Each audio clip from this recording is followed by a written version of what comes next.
sore hari ini ya. Dan tentunya nih teman-teman, untuk biar lebih semangat lagi, aku dan juga Eri selaku MC pada hari ini sudah menyiapkan pantun nih untuk teman-temannya. Boleh diramaikan di kolom komentar, nanti ketika aku berpantun teman-teman jawab cakep gitu ya Eri ya. Siap Eri? Siap Kak. Oke, pantunnya adalah kue sengkulun di depan mata.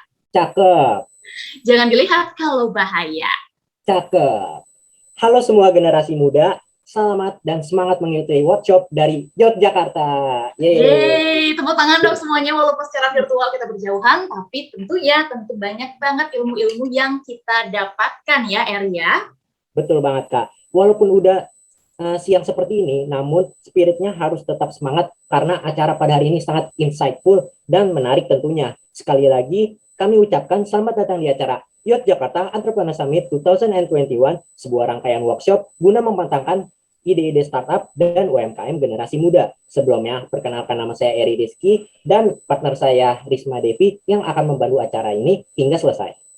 Iya, thank you Eri. Dan tentunya ada kita berdua yang akan memandu acara selama 2 jam ke depan. Ada sesi praktik dan juga sesi pemaparan materi.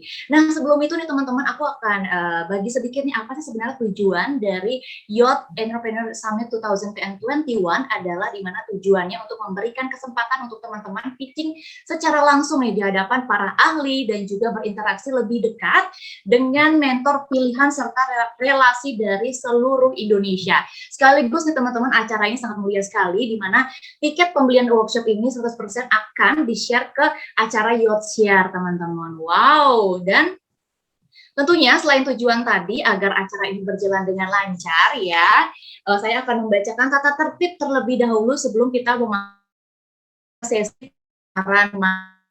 Oke, panitia. Nah, tata tertibnya yang pertama, teman-teman bisa ikuti sesi sampai selesai. Yang kedua, off topic ya, dan juga tidak ada isu sara seperti itu. Dan ketiga, menonaktifkan mikrofon selama sesi berlangsung, kecuali saat sengit tanya jawab ya. Kemudian juga mengaktifkan video sepanjang sesi berlangsung, dan juga sesi tanya jawab akan dipandu oleh moderator. Dan jangan lupa untuk mengisi link absensi yang akan diberikan oleh panitia di kolom chat di akhir sesi. Dan yang terakhir yang gak kalah penting adalah pastikan nih selalu aktif dengan share instastory kalian ya, bersama dengan teman-teman lainnya, tim kalian, dan jangan lupa untuk tag Instagram di @YUT-Jakarta.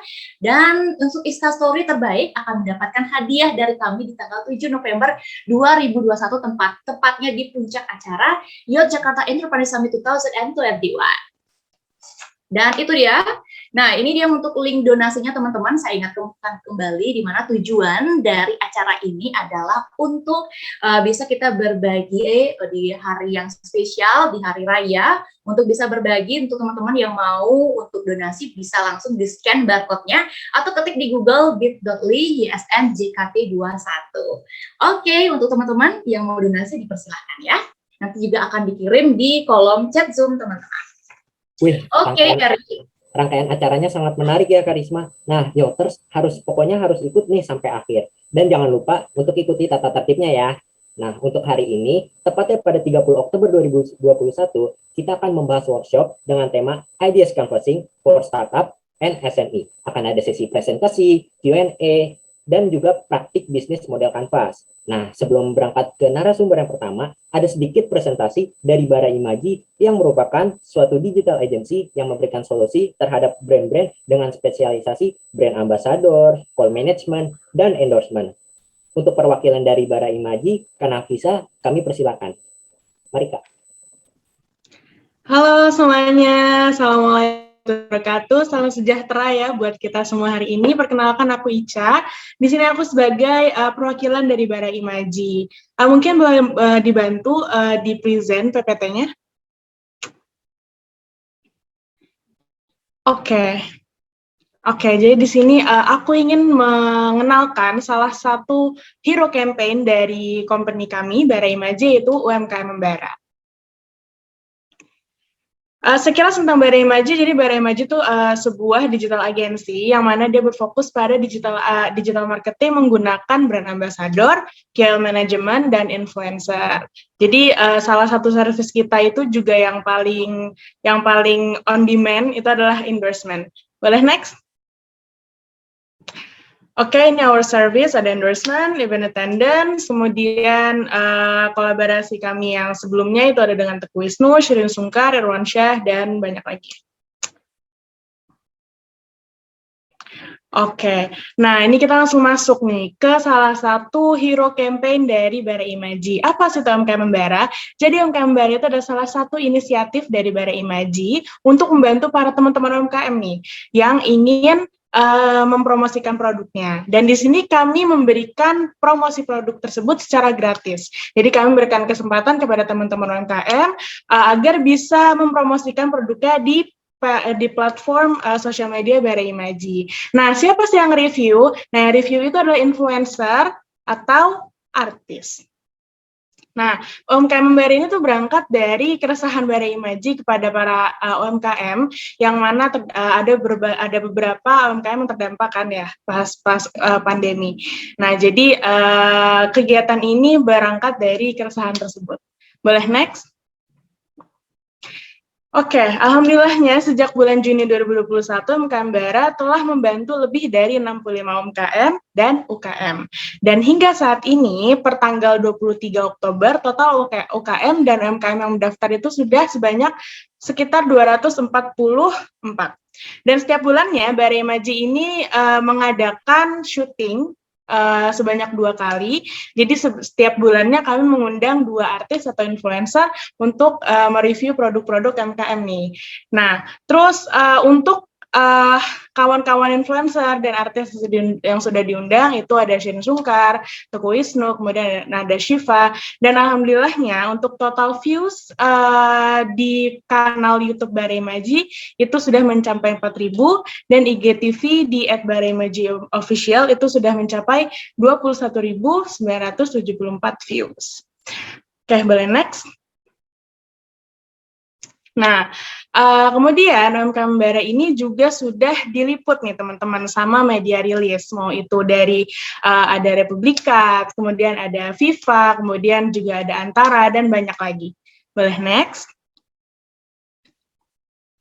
Nah, ini juga masih, jadi kita kemarin diliput oleh banyak banget teman-teman media. Jadi kita ingin menyebarluaskan mengenai program ini agar informasi tentang adanya UMKM Bara ini bisa mencapai ke berbagai kalangan. Next. Oke, ini ada data infografis pendaftar UMKM Bara. Boleh next. Nah, jadi untuk produk-produk yang kami review itu tidak hanya makanan aja, tapi kita sudah mulai meluas ke fashion. Dan insya Allah, jika nanti ada kesempatan, nanti kita akan bisa melebarkan sayap kami untuk bisa mempromosikan produk-produk di bidang-bidang yang lain. Oke, next. Oke, boleh next langsung. Jadi teman-teman UMKM ini nggak hanya berasal dari satu kota, jadi kita ini menerima usaha-usaha atau teman-teman UMKM yang datang dari daerah manapun. Oke, boleh next. Nah, apa sih yang teman-teman dapetin ini? Nah, dari partisipasi kalian di UMKM Bara, kalian akan mendapatkan, of course, promosi produk-produk UMKM secara gratis di platform sosial media Bara Imaji, yaitu di Instagram dan di YouTube Bara Imaji. Nah, kedua, kalian juga akan mendapat produk review oleh influencer atau artis yang tadi udah di-share ya di slide sebelumnya. Itu ada beberapa artis yang udah join di UMKM Bara dan beberapa influencer. Dan selain itu, kalian juga akan mendapatkan stok foto dan video produk untuk bahan marketing kalian. Jadi, buat teman-teman UMKM yang beruntung, yang terpilih itu akan mendapatkan ketiga hal itu. Dan apalagi sih, selain dari promosi produk, selain dari produk review dan stok foto, kalian juga tentunya akan meningkatkan brand awareness yang pastinya. Karena nantinya video ini akan ditampilkan juga di Instagramnya para influencer dan artis yang join UMKM Bara. Oke, boleh next. Nah, ini adalah kolaborasi kita yang sebelumnya ada dengan Teguh Wisnu, ada juga dengan influencer-influencer di Indonesia, kemudian juga dengan Shirin Sungkar, dan tentunya teman-teman nggak perlu khawatir karena kegiatan ini tuh totally free, nggak ada dipungut biaya sepersen pun. Oke, boleh next? Oke, nah sebelumnya aku mau minta tolong nih ke host atau MC untuk menampilkan video dari UMKM Membara. Jadi boleh disaksikan dulu ya.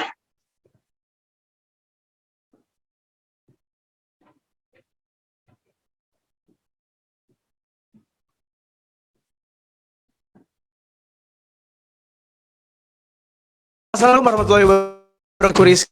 Teman-teman bisnisnya ingin dipromosikan di UMKM Membara, jangan lupa daftarkan diri kalian karena insya Allah buat teman-teman yang beruntung akan bisa direview sama artis maupun influencer. Jangan lupa ya, Bara Imaji menunggu kalian. Assalamualaikum. Enak banget. Oke, Waalaikumsalam. Thank you banget nih buat host yang sudah menampilkan videonya. Jadi buat teman-teman jangan lupa untuk daftar di link yang tadi ada di slide. Nah ini dia bit.ly/review Bara Imaji. Boleh langsung aja diklik atau kalian juga boleh langsung klik link yang udah di-share sama host di kolom chat. Next. Jadi teman-teman nggak usah khawatir kalau misalnya kalian misal produknya bukan fashion atau food, boleh daftar aja langsung karena nantinya kita akan membuka kesempatan untuk semua teman-teman di bidang usaha apapun agar bisa mempromosikan produknya secara gratis di platform sosial media kami. Oke, nah kita punya tagline nih. Jadi untuk menyemangati nih para teman-teman UMKM, UMKM tetap membara. Assalamualaikum warahmatullahi wabarakatuh. Itu aja. Semoga kita bisa berjumpa di UMKM Membara ya. Semangat untuk hari ini. Kembali ke MC. Baik, terima kasih Kak Ica dari Bara Imaji. Wah, menarik banget tuh programnya Yoters. Program UMKM Membara tadi. Yuk Yoters yang ingin mengikuti UMKM Membara, langsung aja kepoin di kolom chat Zoom ini ya. Nah, tadi juga influencernya sudah terkenal dan Bara Imaji juga sudah membantu banyak sekali UMKM. Nah, itu sekilas dari Bara Imaji. Lanjut kita untuk lebih mengenal narasumber pada hari ini, kami akan membacakan CV dari Kak Ikhlas Budiman. Nah, panitia dipersilakan untuk share screen CV dari Kak Ikhlas.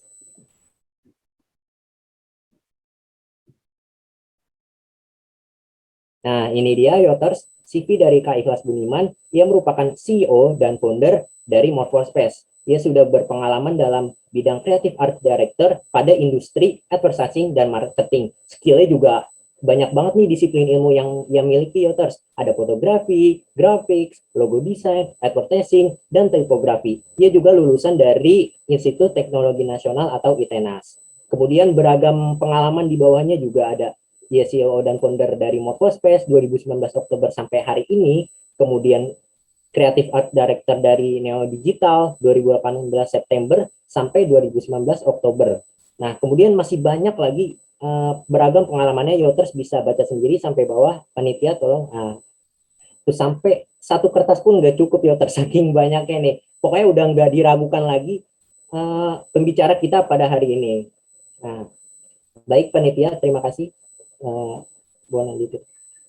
Oke, langsung aja nggak usah lama-lama lagi, kita undang Kak Ikhlas Budiman. Halo Kak, apa kabar? Halo, alhamdulillah baik. Alhamdulillah baik ya Kak. Nah, sudah siap untuk menyiapkan materi mengenai Ideas Canvassing for Startup hari ini? Ya, bismillah insya Allah. Oke, nggak langsung lama-lama lagi deh, kepada Kak Ikhlas Budiman, dipersilakan untuk presentasi mengenai materinya hari ini. Mari Kak. Oke. Oke, bismillahirrahmanirrahim. Ya. Assalamualaikum semuanya. Apa sebutannya Yoters ya? Insya Allah. Assalamualaikum semuanya. Yoters. Gimana kabarnya nih ya? Semoga baik-baik aja ya, insya Allah. Oke, di kesempatan kali ini, insya Allah ini momennya mungkin lebih ke sharing aja ya. Mungkin ini berdasarkan pengalaman-pengalaman saya pribadi dan pengalaman-pengalaman yang brand-brand yang memang kebetulan pernah saya pegang gitu. Oke, langsung aja untuk temanya sih sekarang insya Allah pentingnya bisnis model Canvas untuk startup dan bisnis. Oke, sebelum nyampe ke apa bisnis model Canvas ini ada beberapa hal-hal yang memang harus kita tahu ya.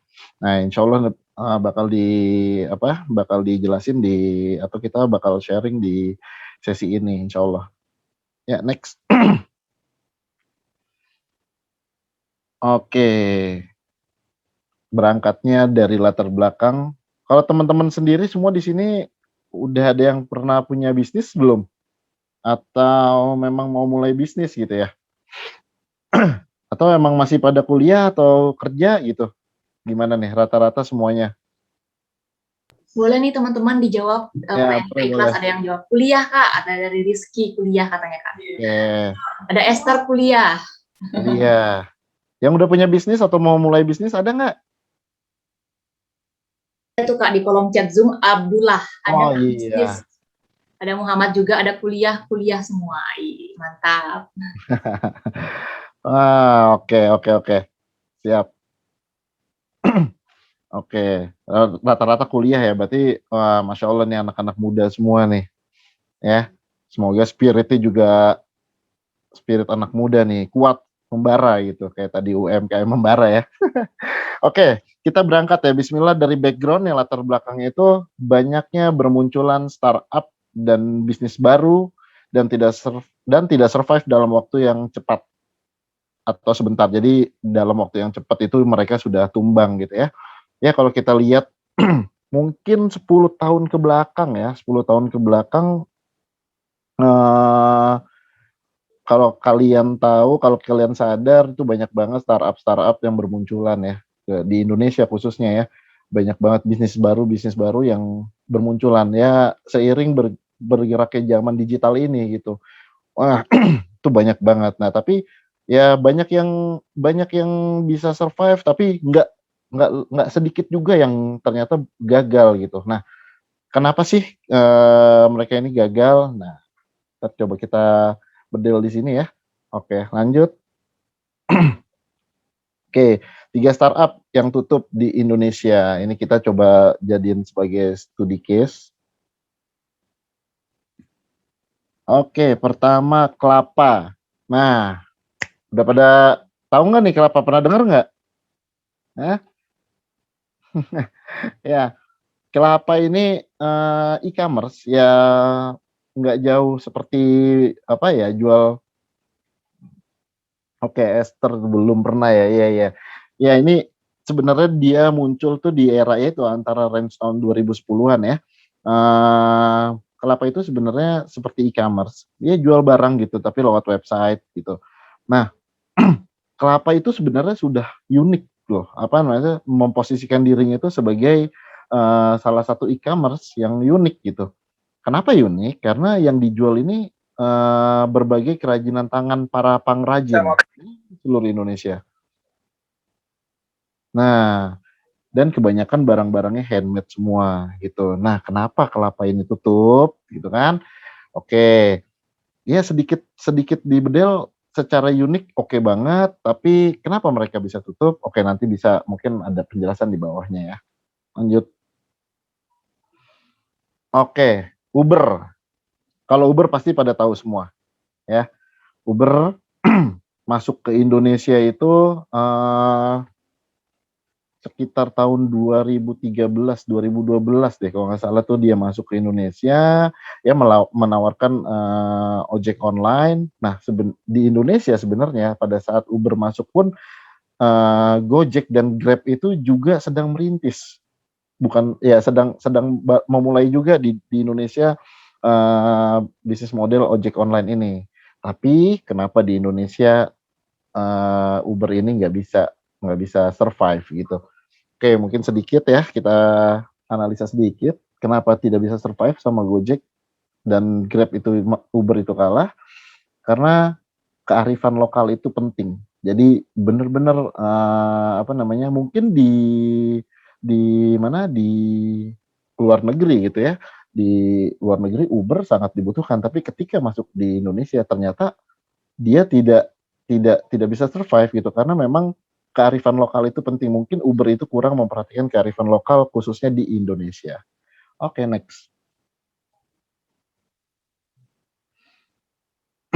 Nah, Faladu. Kalau sebelum sekarang kan ada Traveloka, ada banyak lah ya platform-platform travel ya. Nah, Faladu ini sebenarnya itu adalah pemain awal nih di mana di platform travel ini gitu. Nah, di akhir 2000 Desember 2010 itu Faladu ini muncul nih. Tapi sayangnya di 2015 itu udah tutup gitu. Sama kalau ini padahal dia udah merger juga ke beberapa perusahaan lain gitu ya, kayak ke Wago. Wago tuh kalau nggak salah mesin pencarian khusus hotel gitu ya. Nah, udah merger tapi tidak bisa mulus juga nih jalannya nih. Kenapa? Ya si foundernya sendiri juga udah bilang nih, kita tidak bisa berkompetisi di mana di bisnis ini gitu dengan kompetitor-kompetitor lainnya. Banyak hal yang bisa dibedel gitu ya. Banyak hal yang bisa dievaluasi sebenarnya. Salah satunya beliau bilang kita tidak bisa berkompetisi dengan kompetitor. Oke, next. Oke, dari contoh study case C3 brand itu, jadi faktor-faktor apa sih yang mempengaruhi kegagalan dalam bisnis nih?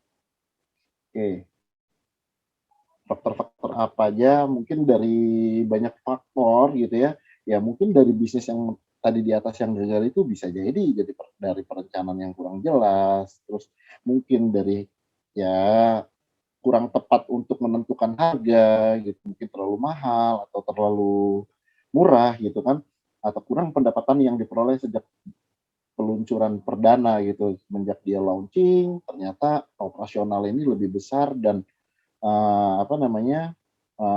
daripada pemasukannya gitu.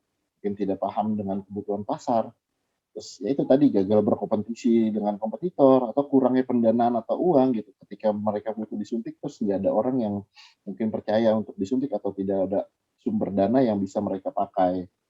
Oke, next. Itu secara general ya. Dari secara general itu insya Allah kita kerucutkan dan ini yang terbiasa terjadi yang harus banget diperhatikan dalam membangun bisnis atau membangun startup ya. Jadi kenapa brand-brand tersebut atau startup itu bisa gagal? Satu, tidak menyelesaikan masalah. Nah, ini penting banget nih, tidak menyelesaikan masalah. Maksudnya gimana gitu? Ya ini adanya produk kita, adanya bisnis kita ini masalah siapa? Apakah masalah kita doang gitu kan? Terus apa masalah siapa gitu? Jadi kalau misalnya ternyata masalahnya masalah kita doang gitu, ya kayak misalnya kita ambil contoh gitu, kita apa namanya, kita misalnya saya pribadi misalnya, saya butuh kerja di lingkungan yang sepi gitu, misalnya itu khusus saya. Nah, terus saya bikin bisnis tuh membuat tempat yang sepi buat lingkungan kerja, tapi padahal semua orang, "Ah, kayaknya enggak deh, gue nggak sepi juga bisa kerja." Nah, itu deh maksudnya ya. Jadi tidak menyelesaikan masalah. Jadi produknya kita atau jasa kita itu tidak menyelesaikan masalah calon customer kita. Jadi benar-benar ya udah gue mau jualan ini, jualan aja deh. Nah, itu harus dianalisa dulu ya. Oke, lanjut. Nah, yang kedua, premature scaling up. Nah, ini nih, ini juga mungkin kejadian ya saya pernah mengalami hal ini juga ya. Untuk untuk Morphospace ini sebenarnya memang ya sedikit cerita. Morphospace yang saya bangun ini juga mungkin bisnis kelima atau keenam saya gitu. Nah, ini dulu juga pernah nih saya bikin bisnis di awal-awal yang yang sekarang udah pada tutup. Oke. Nah, premature scaling up itu dulu jadi gini. terlalu cepat untuk scale up. Ya, dulu saat waktu saya sedikit cerita juga, ketika saya baru lulus kuliah gitu ya, ada orang yang ngajakin bisnis gitu ya, ngajakin bisnis dan bukan ngajakin bisnis, "Nih gue punya duit, lu bisa jalanin bisnis nggak?" "Oh oke, siap." "Bisa." Spirit anak muda ya, bisa aja sikat gitu kan. "Oke bisa," gitu. Oke, udah saya bisnis waktu itu ya kan, terus, ketika berbisnis saat itu, produknya laku. Dulu jualan clothingan ya, biasanya anak muda tuh, dulu tuh zaman saya tuh sering, banyak banget yang jualan baju ya, jual clothingan. Nah, untuk di 1 tahun awal tuh, wah masya Allah laku banget gitu ya. Wah saya udah berpikir, wah ini adalah, hidup saya nih kayaknya nih, jualan baju nih, gitu kan. Kayaknya nggak mungkin nggak usah kerja lagi lah, gitu lah. Udah deh jualan baju aja. Nah, mindset itu ternyata salah gitu. Dengan ngerasa 1 tahun itu, dapat dapat pemasukan yang oke, saya buru-buru nih langsung, wah perbanyak, coba ready stock, terus perbanyak tim, wah segala macam, itu saya gendutin semua, tim saya gendutin semua, dar. Nah, yang ada ternyata boncos, karena belum siap semuanya, gitu. Satu sisi saya juga belum siap, ya anak baru keluar kuliah, terus tiba-tiba me-manage atau me-maintain banyak orang. Wah, itu kaget banget sih, yang tadinya cuma bertiga gitu kan, tiba-tiba ada 30 orang gitu. Terus kita sebagai leader belum pernah ada pengalamannya gitu. Ini prematur banget nih. Wah, kayak bahkan si tim itu lebih tua dari kita gitu kan. Wow, itu banyak banget lah pengalaman itu, kayak, "Lu anak kecil aja so tau lu, astagfirullahaladzim," sampai kayak gitu, gitu. Nah, itulah yang disebut prematur scaling up, termasuk dari segi operasional. Dari operasional, misalnya kebutuhannya sebenarnya belum ada gitu, atau kita belum riset lebih dalam, kalau kita bikin baju ini mau dijualnya ke mana, tapi dengan kepedean, dengan sorry sorry, dengan semangat yang menggebu-gebu gitu ya, eee kita bikin aja gitu tanpa riset. Nah, itu dia. Jadi semuanya akhirnya kacau dan kecot, dan pertanggungjawaban saya kepada investor awal yang memberi dana, ya jadi sedikit apa ya, mengecewakan lah ya. Itu dulu, cerita dulu. Oke, lanjut.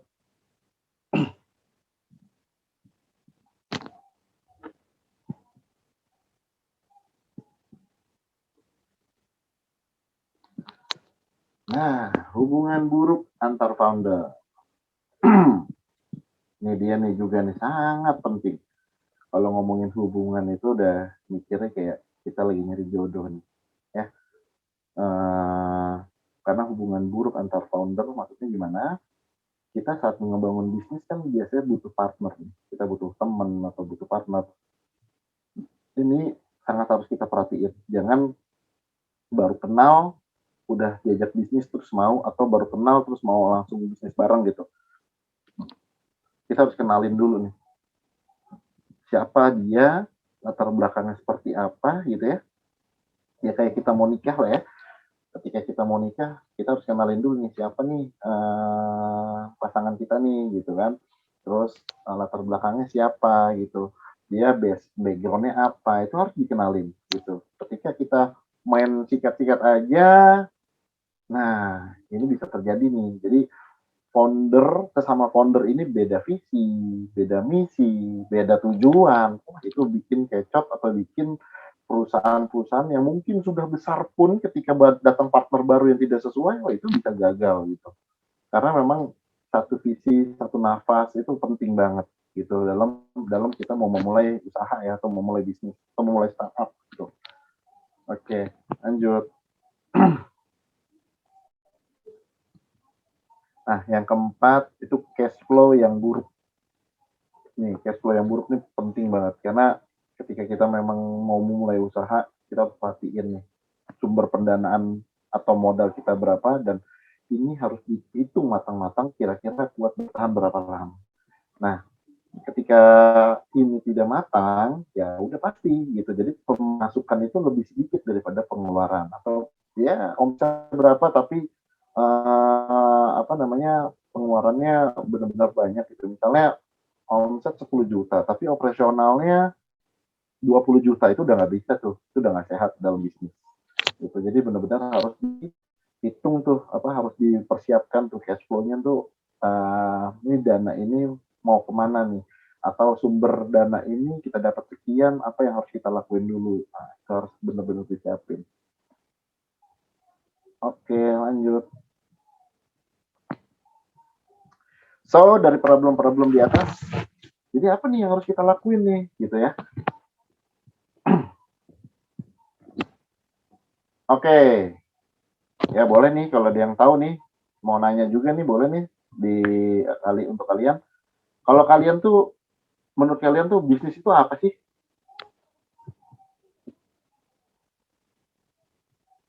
Ayo, ada yang bisa jawab, ada yang mau jawab, silakan. Ayo teman-teman, mungkin ada yang mau sharing nih sama Mas Ikhlas, bisnis itu apa, mungkin bisa dijelaskan kalau mungkin dari teman-teman Yotar semua.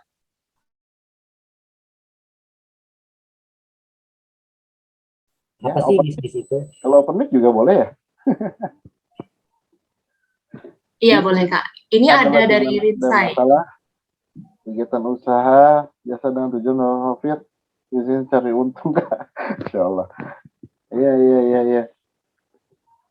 Kegiatan untuk dapatnya keuntungan sebesar-besarnya. Wah, terus udah untung kita mau ngapain nih? Insya Allah. Oke. Wah, masuk jawabannya menarik banget. Bagus banget jawabannya. Ya. Tapi coba kita samain persepsi ya. Jadi kalau bisnis itu terdiri dari bisnis itu adalah kalau kita samain persepsi. Jadi suatu organisasi yang mencari profit dengan menjual jasa atau produk gitu. Nah, benar tuh tadi ada yang jualan barang untuk dapetin untung besar-besar. Iya, benar. Tujuannya memang profit gitu kan. Nah, bisnis kenapa saya bilang organisasi? Karena bisnis itu berbeda sama berdagang ya. Ketika kita ngomong berdagang, ya kita sendiri itu pun bisa gitu. Tapi ketika kita ngomong berbisnis, nah nggak mungkin sendiri ya. Ketika kita ngomong bisnis nggak mungkin itu sendiri. Mungkin awalnya iya kita berdagang. Nah tapi kalau kita udah kita tanamkan mindset kita untuk berbisnis, itu pasti gimana caranya barang yang gue dagangin atau barang yang kita dagangin ini harus bisa maju, harus bisa scale up, harus bisa bermanfaat untuk banyak orang.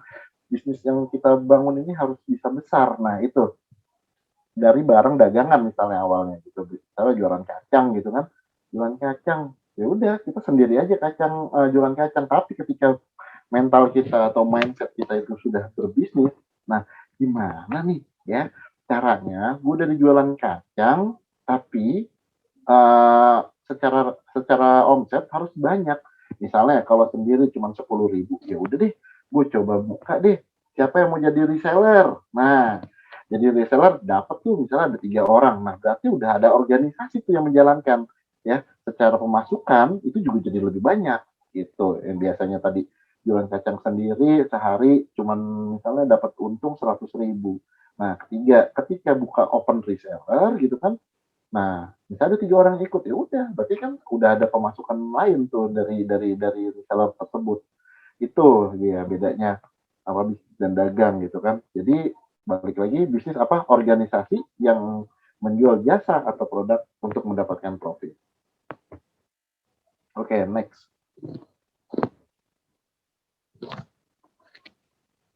Oke, di dalam bisnis itu kalau buat saya itu cuma ada 3 ya. Ada produk itu ya berupa benda atau jasa ya. Terus ada marketing dan ada operasional. Ya, ini saling berkaitan gitu kan. Ketika ada produknya, otomatis ada bagian operasional yang membuat produk gitu kan, dan ada bagian marketing yang menjual produk. Ketika ada salah satunya nggak ada, itu tidak bisa terjadi gitu. Ada produk tapi tidak ada yang ngebuatnya nih, nggak ada bagian operasional ya gitu kan.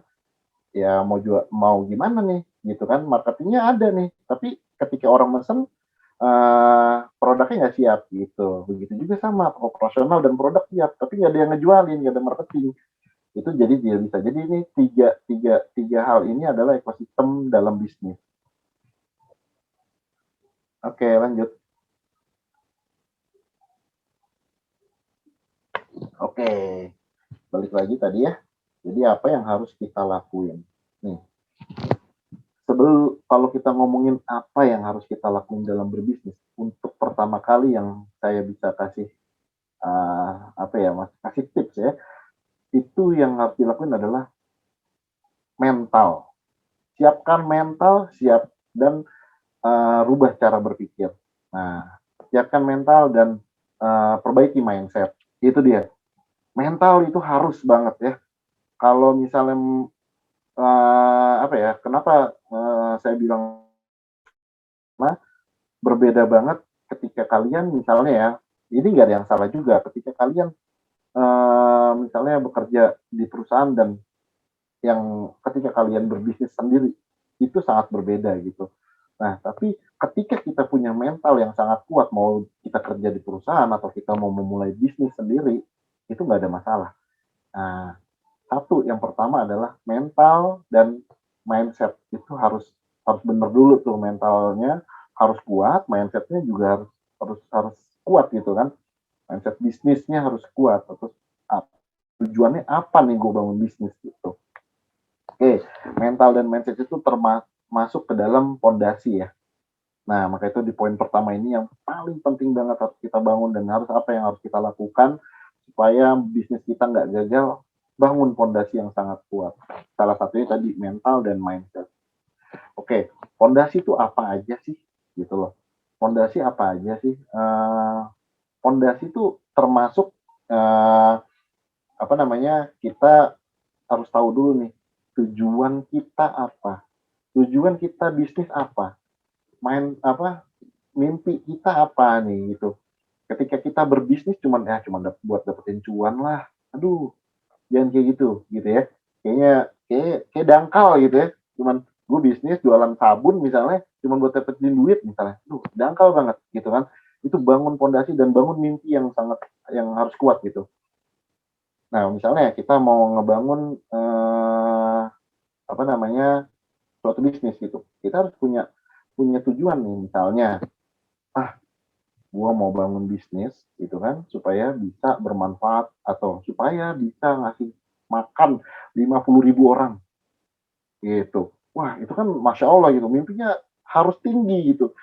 Nah harus luas mimpinya. Jadi ketika mimpi luas itu ya insya Allah apa ya menjadi motivasi ya. Tapi ya itu harus dibarengin semuanya dengan iman ya, maksudnya dengan pasrah gitu ya, ikhtiarnya boleh kenceng gitu kan tapi tetap pasrah gitu, mimpinya tinggi tidak dibarengi dengan ya udah ketika gagal atau ketika nggak sampai bisa gila gitu. Nah, tetap imannya harus kuat juga gitu, kita pasrahin semua sama Allah sama Tuhan gitu ya, yang penting kita melakukan ikhtiar dan kita punya mimpi yang sangat mulia gitu. Nah inilah fondasi gitu, jadi ketika kita mau bisnis, tujuan bisnisnya apa dulu nih gitu. Terus produk yang kita jual itu, ini riset nih, riset juga harus penting. Riset itu masuk ke dalam pondasi. Nah, produk yang mau kita jual itu tadi menyelesaikan masalah nggak? Apa cuma masalah kita doang gitu? Kalau kalau cuma masalah kita doang yang ngapain? Tapi ketika menjadi masalah kita doang dan ada misalnya 2 juta orang yang sama kayak kita, nah itu baru kita kita kita apa namanya kita kasih tuh solusinya. Oke, misalnya sekarang ya kayak anak muda sekarang atau cewek-cewek nih ya, gendut, dibilang gendut tuh nggak suka ya kan, dibilang gendut nggak suka, pengennya diet, tapi nggak bisa nahan juga sama makanan-makanan yang menggiurkan gitu kan. Nah, kita hadirkan nih misalnya makanan enak khusus diet dengan bahan-bahan yang organik yang memang mendukung program diet tapi tetap enak, tetap keren gitu. Jadi kayak ada apa ya, shirataki ya sekarang ya gitu ya. Kalau di Bandung tuh ada khusus restoran khusus diet tuh kalau nggak salah ada tuh jadi semua makanan tuh vegan ya, vegetarian gitu. Jadi ada tuh, jadi jamurnya ngomongnya ayam tapi ternyata dibentuknya dari jamur. Itu laku gitu karena memang ada orang yang concern di situ, ada target audiens atau calon customer yang memang punya bermasalah di situ gitu. gitu. Yang ketika apalagi kalau mau bisnis, uh, kalau mau bisnis cuman ikut-ikutan. Waduh sih itu jual kepal Milo. Pernah ya kemarin ya kepal Milo ya. Kepal Milo tuh tiba-tiba jeger gitu kan. Milo booming gitu kan kepal Milo gitu. Nah ikut-ikutan tuh kepal Milo gitu. Nah itu namanya monkey bisnis tuh. Jadi ketika ada yang viral semua ikutan gitu kan. Nah tanpa tahu tuh tujuannya apa. Cuma nyari duit doang gitu. Nah kecuali dengan fondasi yang ya tadi ya mental, mindset, terus tujuan kita tahu, misalnya tujuannya kita udah tahu nih bisnis ini untuk apa. Kita masuk di momentum kepal Milo viral, nah itu bagus. Dapat traffic yang banyak, dapat orang karena memang lagi viral, tapi what next-nya itu udah tahu mau ngapain gitu. Nah, orang-orang yang ikut-ikutan doang nih biasanya ketika what next-nya ditanya mau ngapain nggak tahu gitu. Padahal kepal Milo ya cuman sebentar itunya viralnya gitu. Ya cuman berapa bulan turun lagi hilang udah sekarang gitu kan.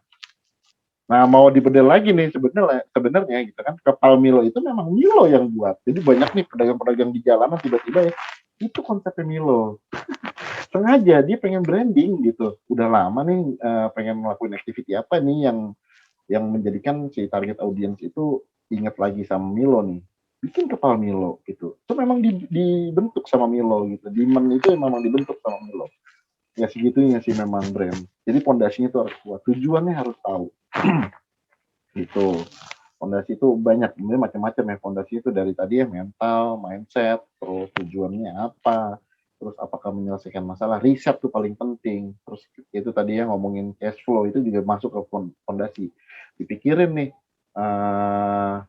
kalau misalnya berjalan bisnisnya duitnya harus kemana, plottingnya harus gimana, misalnya dari 100% udah 70% buat operasional, 20% buat marketing, 10% buat sedekah misalnya, itu harus diplottingin di awal gitu.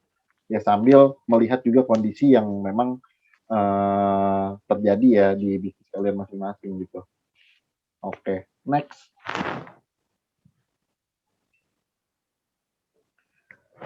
Nah, ketika pondasinya udah kuat gitu kan, kita udah bentuk nih pondasinya. Wah target audiens kita tadi tuh ya di pondasi target audiens kita mau ke anak muda gitu kan. Anak muda terus misalnya target audiensnya cewek gitu yang suka diet. Nah itu harus didukung sama eksekusi yang keren dan tepat ya, ditambahin ya eksekusi yang keren dan tepat gitu kan. Ketika pondasi itu, jadi kita bisa ngomong ya pondasi itu adalah konsep gitu ya.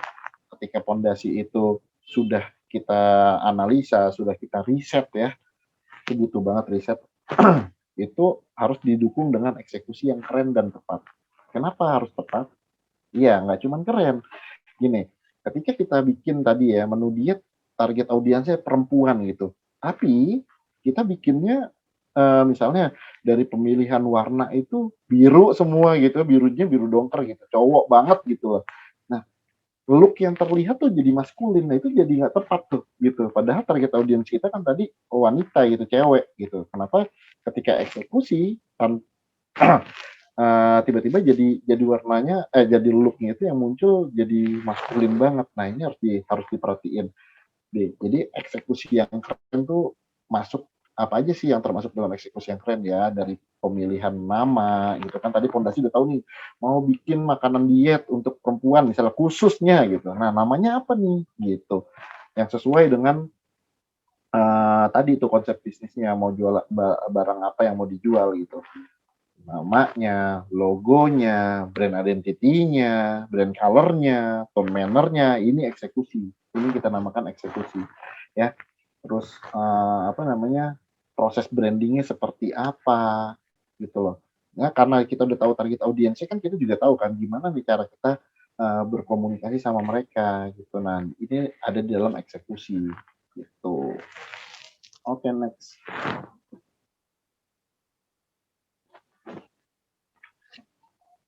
Oke, jadi kesimpulan tadi eksekusi itu jadi harus keren-keren, harus tepat ya, jangan sampai nggak pas ya. Nah, setelah 2 itu jangan bosan evaluasi. gitu. Jadi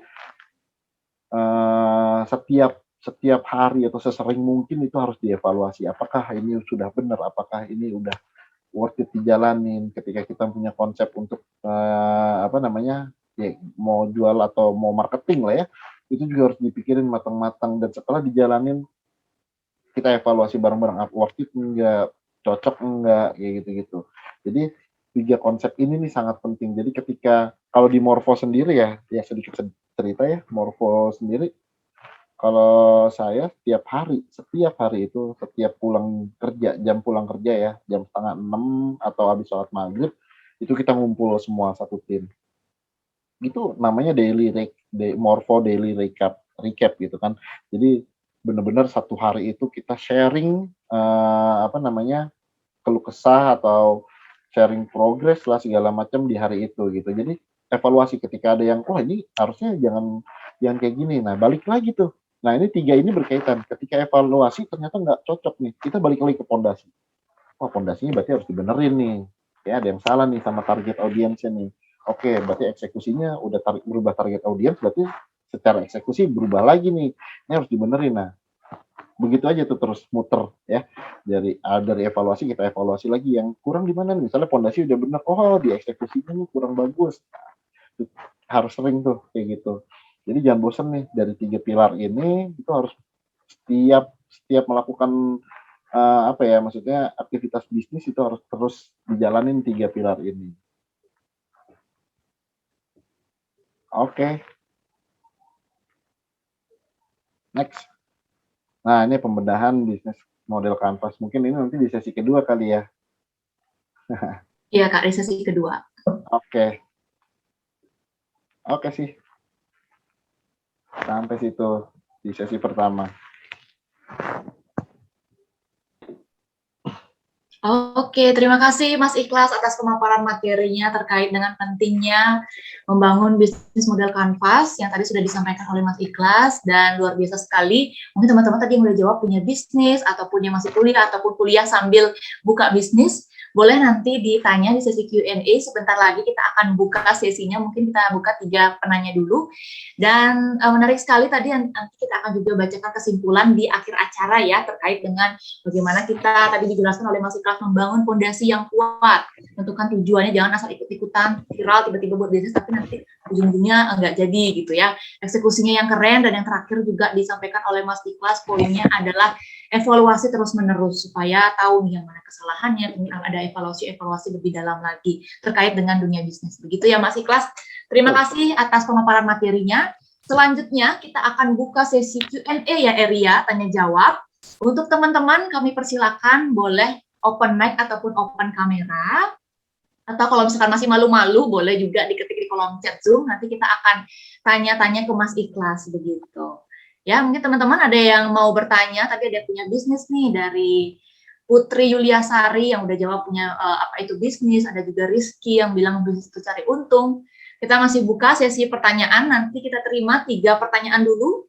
Mungkin teman-teman ada yang mau bertanya terkait dengan materi yang diberikan Mas Ikhlas, atau yang mau sharing, Mas aku punya bisnis nih, tapi gini gitu, misalkan boleh langsung ditanyakan sama Mas Ikhlas, sharing bersama-sama gitu ya Eria. Oke, Mas. Langsung aja. Ya, benar banget ya Ria. Mungkin kita sambil nunggu nih, Eri katanya juga, oke udah ada pertanyaan nih. Dari siapa Eri, silakan dibacakan. Dari Kak Humaira Salsabila. Kak, izin bertanya, kalau bisnis yang baru rintis, misalnya bidang tas atau pakaian, apa perlu masukin endorse ke minimal selebgram lokal lah gitu. Gimana menurut Kak Ikhlas? Oke, baru rintisnya nih baru banget atau gimana nih? Maksudnya baru rintis itu kan ketika ya maksudnya baru mulai ya berarti ya. Soalnya gini, ada beberapa tipe nih yang baru mulai. Ada yang modalnya kuat banget gitu kan, ada juga yang modalnya ya udah modal yang ada dimaksimalkan. Ini tipe yang mana dulu nih? Kalau misalnya tipe yang kuat banget, wah itu semua strategi harus kita luncurin gitu, modalnya kuat banget. Tapi kalau misalnya memaksimalkan modal yang ada untuk di awal gitu kan, butuh nggak sih endorse gitu ya? Endorse ya, lebih ke endorse ya? Iya Kak. Iya Kak. Oke, itu tadi sebelum kalau udah ngomong endorse itu masuknya ke kolom eksekusi ya. Oke, misalnya modelnya baru minim Kak, tapi oke. Oke, kalau ngomongin endorse itu sebenarnya masuknya ke bagian eksekusi. Nah, kita harus balik lagi tuh, lihat di pondasinya gitu. Nah, apa namanya, ketika bangun bisnis baju ini, apa target audiens siapa gitu. Terus secara secara apa namanya, bisnis plan itu seperti apa gitu. Ada juga misalnya untuk yang model apa, baru buka baju gitu kan, dulu saya juga pernah megang apa, brand ya, brand yang model name. Oh, iya iya iya. Oke, dulu saya pernah megang brand fashion juga, baju ya, baju, ya. Secara modal mereka memang sedikit, terus tapi memaksimalkan. Nah, sebelum melakukan endorse, yang harus kita siapkan adalah pastiin dulu nih, si produknya oke nggak? Si produknya udah bagus belum nih? Udah bagus belum gitu si produknya nih, gitu. Terus ketika ketika apa namanya, ketika kita endorse, ya insya Allah dapat demand gitu ya, dapat traffic. Nah, si produknya ini udah bagus belum? Terus produknya udah siap belum nih? Gitu. Jadi ketika takutnya nanti endorse, tapi, secara operasional belum ada nih, gitu. Nah, itu tadi, maka itu si pondasi ini harus kuat dulu nih, gitu. Tapi kalau di pertanyaannya, boleh nggak endorse? Boleh banget gitu. Kalau kita ngomongin, eksekusi untuk mempercepat mempercepat, awareness ya, itu kita gimana caranya kita, biar lebih cepat dikenal ya sama orang gitu ya.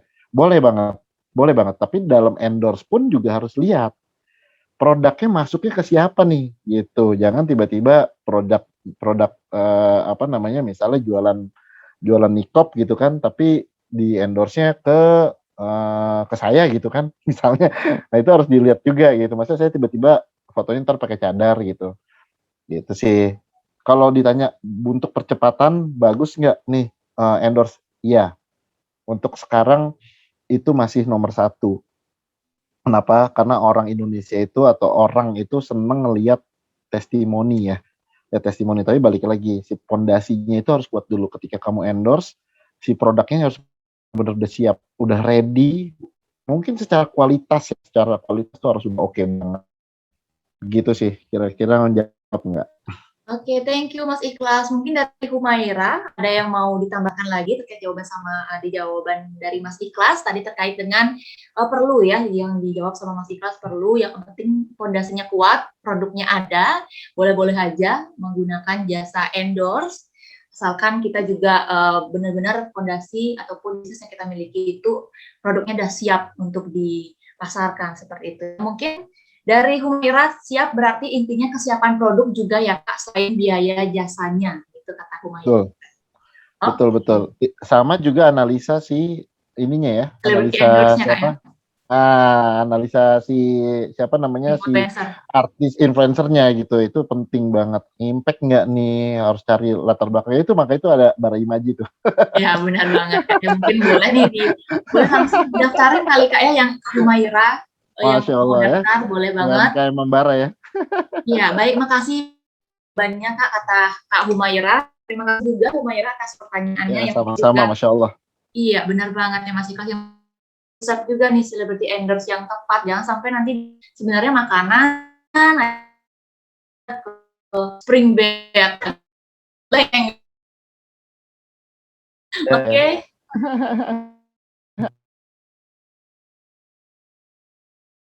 Aja ada waktu sebelum kita sesi praktik terkait kanvas ya. Benar banget. Yang mau sharing-sharing bisnisnya juga gimana? Boleh, Nah, boleh banget on kamera ataupun on mic. Baik, mungkin sambil menunggu nih, Eri katanya juga udah ada nih pernah. Kak pertanyaan kedua. Nah, tolong Dari dibacakan. Hesti ya. Silakan Eri jawab, dibacakan pertanyaannya.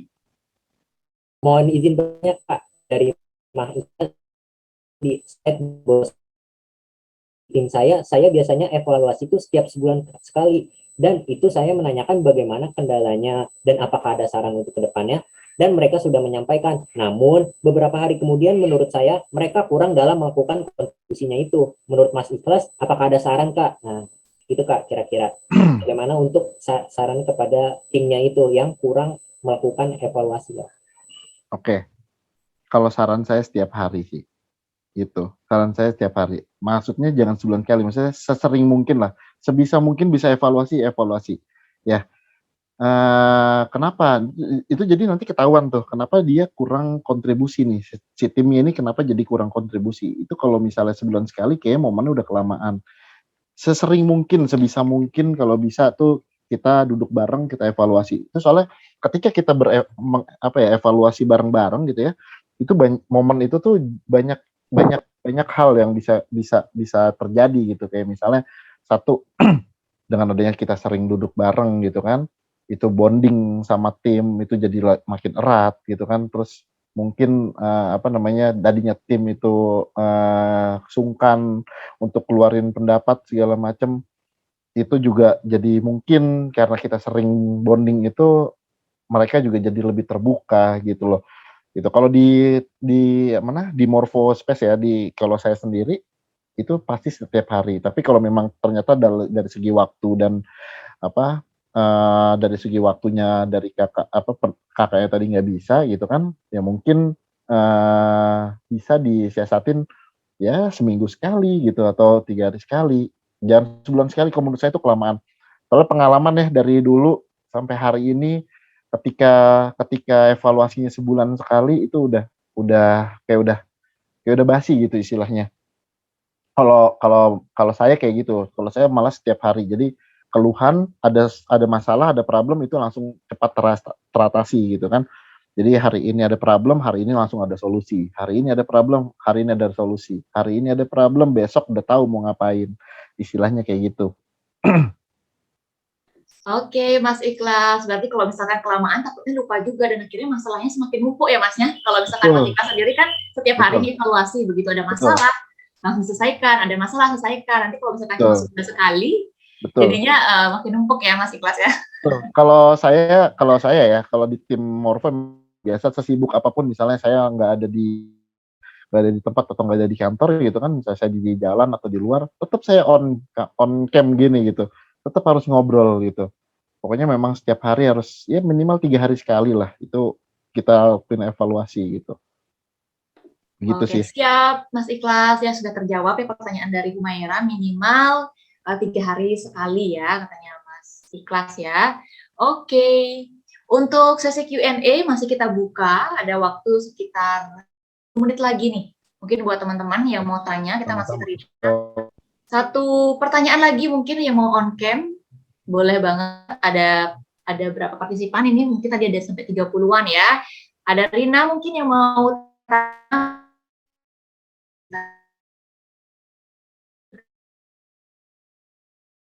Gitu ya. Oke, mungkin dari kalau misalkan Eri juga sempat cerita nih Mas, katanya dia punya bisnis, tapi udah nggak dilanjutin lagi. Mungkin Eri mau sharing-sharing sedikit Ri terkait dengan bisnisnya. Untuk bisnis emang lumayan banyak sih Kak. Ya Masya Allah. Ya cuma kurang diseriusin, nggak ada yang jadi gitu, kurang perencanaan gitu. Mulai dari SD misalnya, kayak juaran kartu Animal Pacer tuh yang buat time zone. Oh iya. Kemudian SMP dan SMA jualan pulsa, terus sama akun jualan game gitu kan. Terus yang terakhir produk kuliner. Nah, produk kuliner ini aku gara-gara nonton YouTube sih kan, kayaknya tuh easy money dan low risk gitu kan. Terus aku lihat mudah banget gitu kan. Namun pada praktiknya ya tetap lumayan sulit juga gitu kan. Bangun pagi ke pasar buat beli-beli bahan, kalau udah siang udah pada bubar, terus bahan-bahan juga jadi mahal, kemudian memanage waktunya. Nah ini sih yang paling penting, memanage waktu antara belajar sama bisnisnya agak lumayan sulit. Nah makanya sementara ini aku masih off dulu, mungkin terima pre-order doang, karena gara-gara manajemen waktu antara kuliah dan bisnis ini agak kurang susah sih, agak susah untuk para mahasiswa. Oke. Mantap. Kalau nanggepin memang kita perlu banget namanya skala prioritas ya. Iya. Skala prioritas. Mana yang lebih prioritas itu yang diduluin. Itu sih.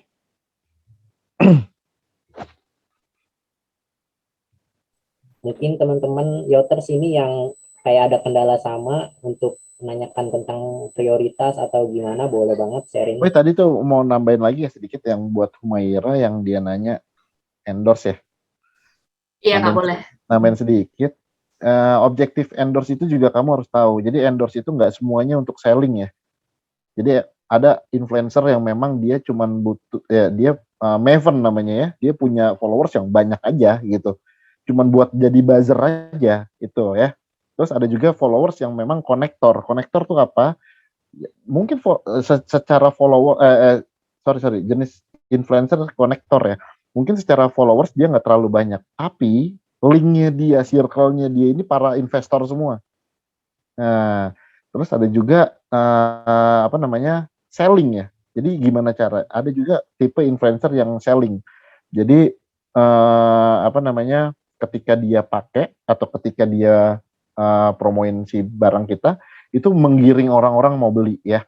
Gitu. Contohnya kayak Arif Muhammad ya. Arif Muhammad itu udah kayaknya dia nggak ada spesifikasi dia adalah influencer makanan, dia influencer ini.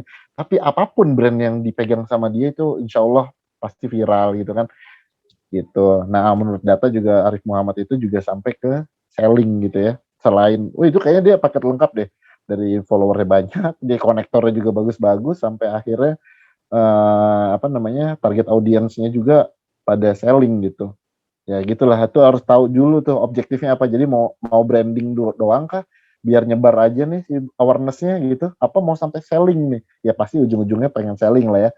Tapi itu ya harus harus dilihat dulu, harus dipastiin dulu lah objektifnya apa.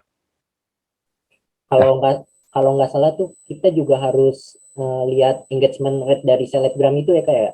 Betul, makanya itu harus riset tuh penting banget sih. Ya. Biasanya anak muda nih malas riset. Nah, iya itu. Ya malas ya kalau udah langsung mundur duluan nih. Iya, sikat dulu biasanya kayak gitu.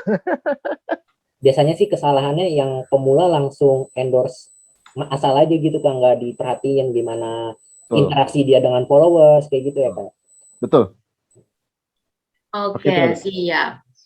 Ada juga nih dari Dini katanya kalau aku masalahnya di mood buat sustain jualan. Kalau udah males, kalau sekali aja sedikit kurang laku jadinya mundur. Nah, pada anak muda tapi kadang gitu ya Mas ya.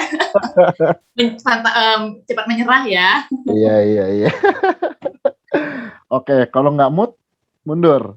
Nggak laku, mundur ya. Makanya itu tadi kan saya sampaikan ya di slide bangun fondasi yang kuat, itu yang pertama kali yang harus dibuat adalah mental dan mindset. Ya. Iya, benar banget ya. Kalau kita sudah punya mental atau punya mindset itu insya Allah ketika nggak mood, nah makanya itu ketika mental dan mindset sudah terbentuk, kita harus tahu tujuannya apa.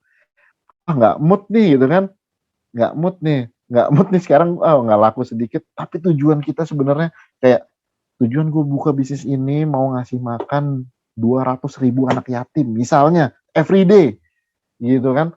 Nah ketika nggak mood, kita tahu, kita ingat lagi sama tujuan kita tuh. Oh iya ya, kan gue mau ngasih makan anak yatim gitu kan, 200.000 orang nih everyday gitu.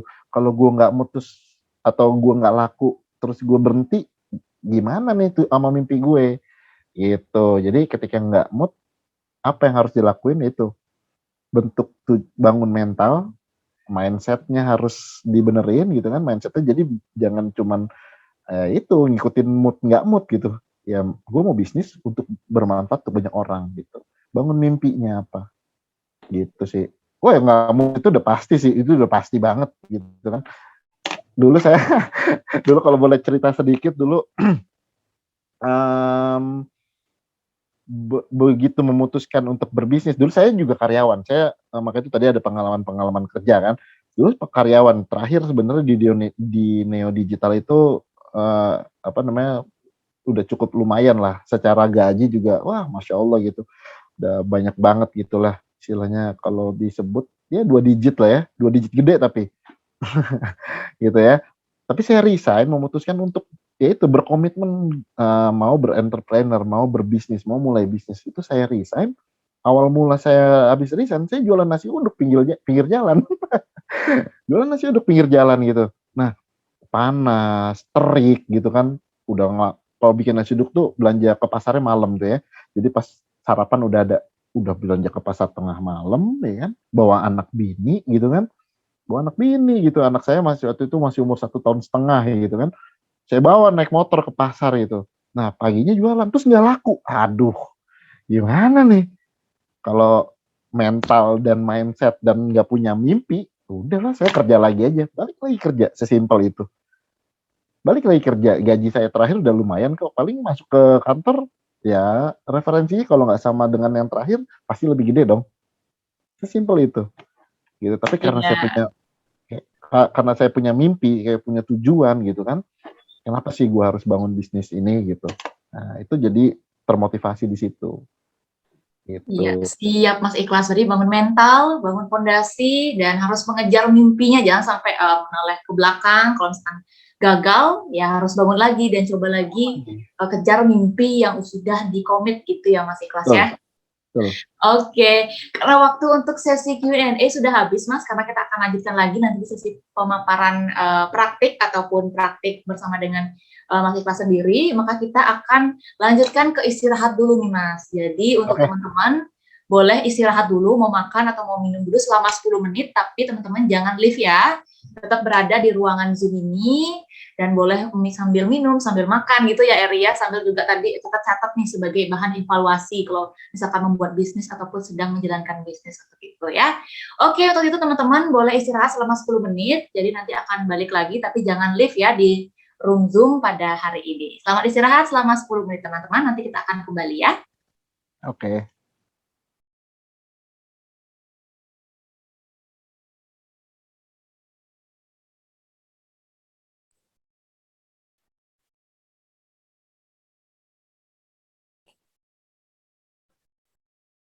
Halo Yoters, kembali lagi bersama kami. Semoga nggak bosan-bosan ya. Nah, tadi kan udah dengerin tentang teori tentang bisnis. Nah, salah satunya tuh ada kegagalan mengenai perencanaan yang kurang jelas. Nah, perencanaan yang kurang jelas itu bisa di backup dengan bisnis model kanvas. Nah, pada saat kali ini kita akan praktek bisnis model kanvas itu untuk mengatasi hal-hal yang tidak diinginkan dari bisnis kita. Bener kan, Risma? Iya, benar banget Ria. Pastinya masih semangat. Tadi habis istirahat 10 menit, habis makan, sambil ambil minum. Mungkin boleh ya diramein lagi di kolom chat Zoom. Emotikon apa yang menggambarkan perasaan Yoter saat ini? Ketika sudah mendapatkan pemaparan materi dari Mas Ikhlas nih teman-teman. Boleh dong diramein di kolom komentar. Apakah emotikon bahagia? Wih, ada yang lope-lope nih, ada yang bintang-bintang ya kalau di aku. Ria. Bintang-bintang. Ayo teman-teman, masih semangat kan ya, karena kita masih ada satu sesi lagi terkait dengan bisnis model kanvas ya, Ria. Oke, ini sudah banyak yang bahagia, mungkin sudah sore-sore gini, ya. Lanjut aja, Eri. Ya, masih dengan kita yang setia menemani kamu dalam workshop kali ini. Kita kembali lagi, saat ini kita berada di sesi praktik bisnis model kanvas. Nah, narasumber kita akan memberikan arahan dan penyampaian terkait sesi praktik kali ini. Untuk Kak Ikhlas Budiman, dipersilakan untuk memberikan materi tentang praktik bisnis model kanvas ini. Silakan, Kak.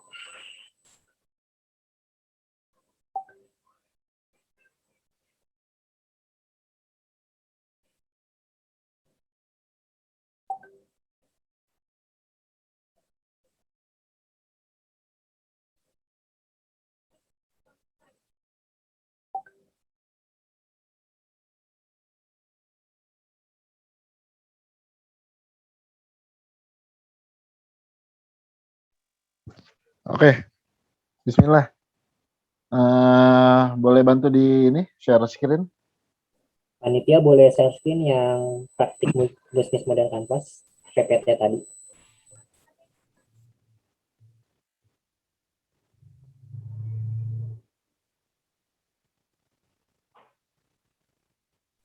Baik, silakan Kak.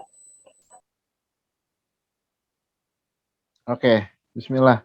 Ini sebelumnya mungkin teman-teman juga bisa ya ambil dilihat ya, itu ada nama-namanya, kalau bisa di screenshot gitu ya, buat buat patokan kalian gitu, buat pegangan kalian mungkin. Oke, mungkin kita lanjut ya. Kalau ngomongin bisnis model kanvas itu apa namanya, ya sebenarnya ada beberapa banyak model, bisnis model ya. Ada yang bisnis model kanvas, terus ada juga apa namanya, lean analytic gitu, ada juga lean startup, ya macam-macam. Tapi menurut saya ini penting banget kita bikin di awal, di saat kita mau, memulai bisnis atau memulai startup gitu ya. Nah, kalau ditanya bisnis model kanvas ini apa? Ini dia pondasinya. Ini dia, apa namanya, secara teknikal ini adalah pondasinya ya, termasuk dalam pondasi. Oke, kita langsung aja ngelihat di dalam apa, dalam bagian-bagian tersebut. Ada bagian warna merah namanya value proposition ya, value proposition. Nah, ada juga bagian warna hijau dan bagian warna biru. Mungkin lebih sedikitnya, lebih simpelnya di bagian hijau itu lebih kita ngomongin faktor-faktor apa eksternal ya. Kalau di bagian warna biru ini lebih ke internal. Oke, kita mulai dari yang pertama. Value proposition. Nah, ini dia yang tadi saya bilang ya. Apa sih value proposition itu? Nah, jadi value proposition itu adalah nilai produk atau jasa yang mau kita jual gitu loh.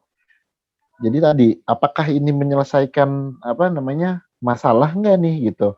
Apa manfaatnya nih bisnis kita atau produk kita atau jasa kita yang mau kita tawarkan? Apa manfaatnya untuk calon konsumen gitu? Kenapa? Ini harus banyak pertanyaan di sini. Jadi banyak riset, banyak bertanya gitu. Kalau saya ketika mau mulai bisnis atau ketika mau memulai sesuatu tuh biasanya saya banyak banyak nanya tapi ke diri sendiri gitu. Ini kalau gue bikin kayak gini emang bener ya, emang bakal worth it ya, emang nggak ada pesaingnya ya. Pokoknya banyakin nanya, ketika punya argumen patahin sendiri, ketika patah sendiri ajak ngobrol orang lain, ajak diskusi orang lain gitu kan. Kalau itu senang banget tuh saya ketika momen, kita ngegodok konsep gitu kan, kita patah-patahin tuh gitu. Biasanya saya sama partner saya kayak gitu. Ketika, mau ngelakuin ini misalnya, "Oh mau ngelakuin campaign ini," ya kata siapa, "Emang mereka butuh?" Gitu. "Iya mereka butuh gini gini." "Iya datanya mana?" Nah itu harus harus dibikin tuh, harus dibiasain seperti itu. Nah di value proposition itu, eee, jadi istilahnya produk apa yang mau dijual, gitu. Jadi ada produknya, terus tapi nilainya tuh seperti apa, gitu. Menyelesaikan masalah nggak, balik lagi kalau kalau bisnis nih ya, jadi kalau kalau buat saya ya ada 2 sih. Kalau emang duit kita unlimited gitu ya, kita anaknya Bill Gates gitu, kita anaknya Bill Gates, bebas aja mau bisnis apa aja. Bebas aja mau mau bikin produk apa aja, jasa apa aja, produk apa aja, bebas. Misalnya kayaknya sekelas Bill Gates juga bisa nih, anaknya Bill Gates kalau mau bikin bisnis kayak Gojek gitu, terus dimasukin ke Indonesia bisa banget tuh, langsung langsung gede kayak Gojek, bisa banget gitu. Nah, tapi kalau misalnya kita bukan siapa-siapa, nah kita juga tadi memanfaatkan modal yang mungkin memaksimalkan modal yang ada atau modal minim gitu ya, itu harus tahu dulu nih gitu, kita harus riset dulu gitu loh, ada masalah apa nih? Nah, kita coba tawarkan solusinya gitu. Kayak misalnya di rumah saya nih, sekeliling rumah saya gitu kan, susah banget nih dapat air bersih misalnya. Nah, itu berpeluang sekali kita untuk membuat produk atau jasa yang berhubungan dengan si si tadi, nggak adanya sumber air bersih gitu. Misalnya kita menyediakan, tiba-tiba jualan, air isi ulang tapi langsung dari gunung gitu kan, itu langsung menjadi solusi itu. Selama ini misalnya orang-orang misalnya di kampung terpencil ya, misalnya gitu ya, nggak keluar, nggak beli aqua gitu ya. Nah, itu misalnya biasanya orang-orang dari apa namanya, dari ngambil airnya, mereka nyuling dulu lah segala macam atau gimana sampai akhir akhir air bersih gitu. Nah, ketika kita hadirkan dengan, "Udah nih, gue nyediain, gue jualan air, eee, bersih tanpa lu harus, proses sendiri," gitu ya, terus harganya misalnya masih masuk nih, sesuai dengan keadaan di kampung itu misalnya. Itu yakin insya Allah bakal rame gitu, karena menghadirkan solusi, gitu. Nah, jadi itu dia, value proposition itu seberapa bernilai nih produk yang kita jual. seberapa menyelesaikan masalah nih produk yang kita mau jual atau jasa yang kita mau jual gitu. Terus positioning kita juga penting ya, maksudnya ya positioning itu maksudnya kita mau berdiri di titik yang mana gitu loh. Kalau kita ngomongin bisnis kan banyak banget ya, ada retail, ada makanan, ada apa, fashion segala macam. Tentuin kita mau jualan apa dan kita mau berdiri seperti apa gitu. Sesimpel gue mau jualan makanan. Nah, makanan apa? Gitu loh. Ada ayam geprek, ada apa segala macam, nasi goreng. Apa yang mau kita jual lebih gitu loh. Terus mau jual nasi goreng misalnya. Oke, nasi goreng kan udah banyak banget. Mau nasi goreng yang kayak gimana gitu. Misalnya nasi goreng warna ungu gitu kan, campur sama ubi gitu. Nah, positioningnya kita mau di mana gitu. Tapi apakah nasi goreng ungu menjawab masalah? Enggak juga gitu loh. Karena yang berbeda itu belum tentu membuat masalah. Ntar ujung-ujungnya cuma rame di awal, kesananya udah gitu. Kecuali benar-benar di-maintain tuh secara bisnis plan atau secara produk ya. Nasi goreng ungu, tapi ketika lu makan nih nasi goreng, lu belum pernah makan nasi goreng yang seenak ini dimanapun. Oke, kita nggak ngomongin enak misalnya perspektifnya beda-beda, seunik. Nah, gimana caranya perspektif konsumen kita tuh sama gitu, sama sama produk ini gitu, gitu ya. Jadi itu tadi, jangan lupa juga karena kita di Indonesia, kita cobalah aware sama yang namanya kearifan lokal Indonesia, karena itu penting banget ya pelajarannya tadi ya. Uber di Indonesia itu nggak bisa gitu, nggak bisa bertahan lama. Kenapa? Karena ada Gojek dan Grab yang memang yang ya terutama Gojek ya yang memang memperhatikan kearifan lokal gitu. Gojek aja udah keinget di pala itu ojek gitu kan. Nah, Uber apa gitu. Harus memperhatikan kearifan lokal yang ada gitu.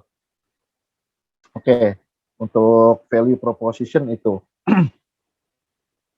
Setelah masuk dari value proposition, masuklah ke customer segment atau target audience. Nah, ini nih kita tentuin nih, target audience kita mau kemana. Kita mau jual produk kita atau jasa ini mau kemana, gitu kan. Misalnya, tadi ada yang jual produk apa ya, nanya tadi ya, produk baju gitu kan. Nah, ini bajunya mau apa? Baju muslim kah? Baju apa? Tidur kah? Piyama kah? Itu harus ditentuin.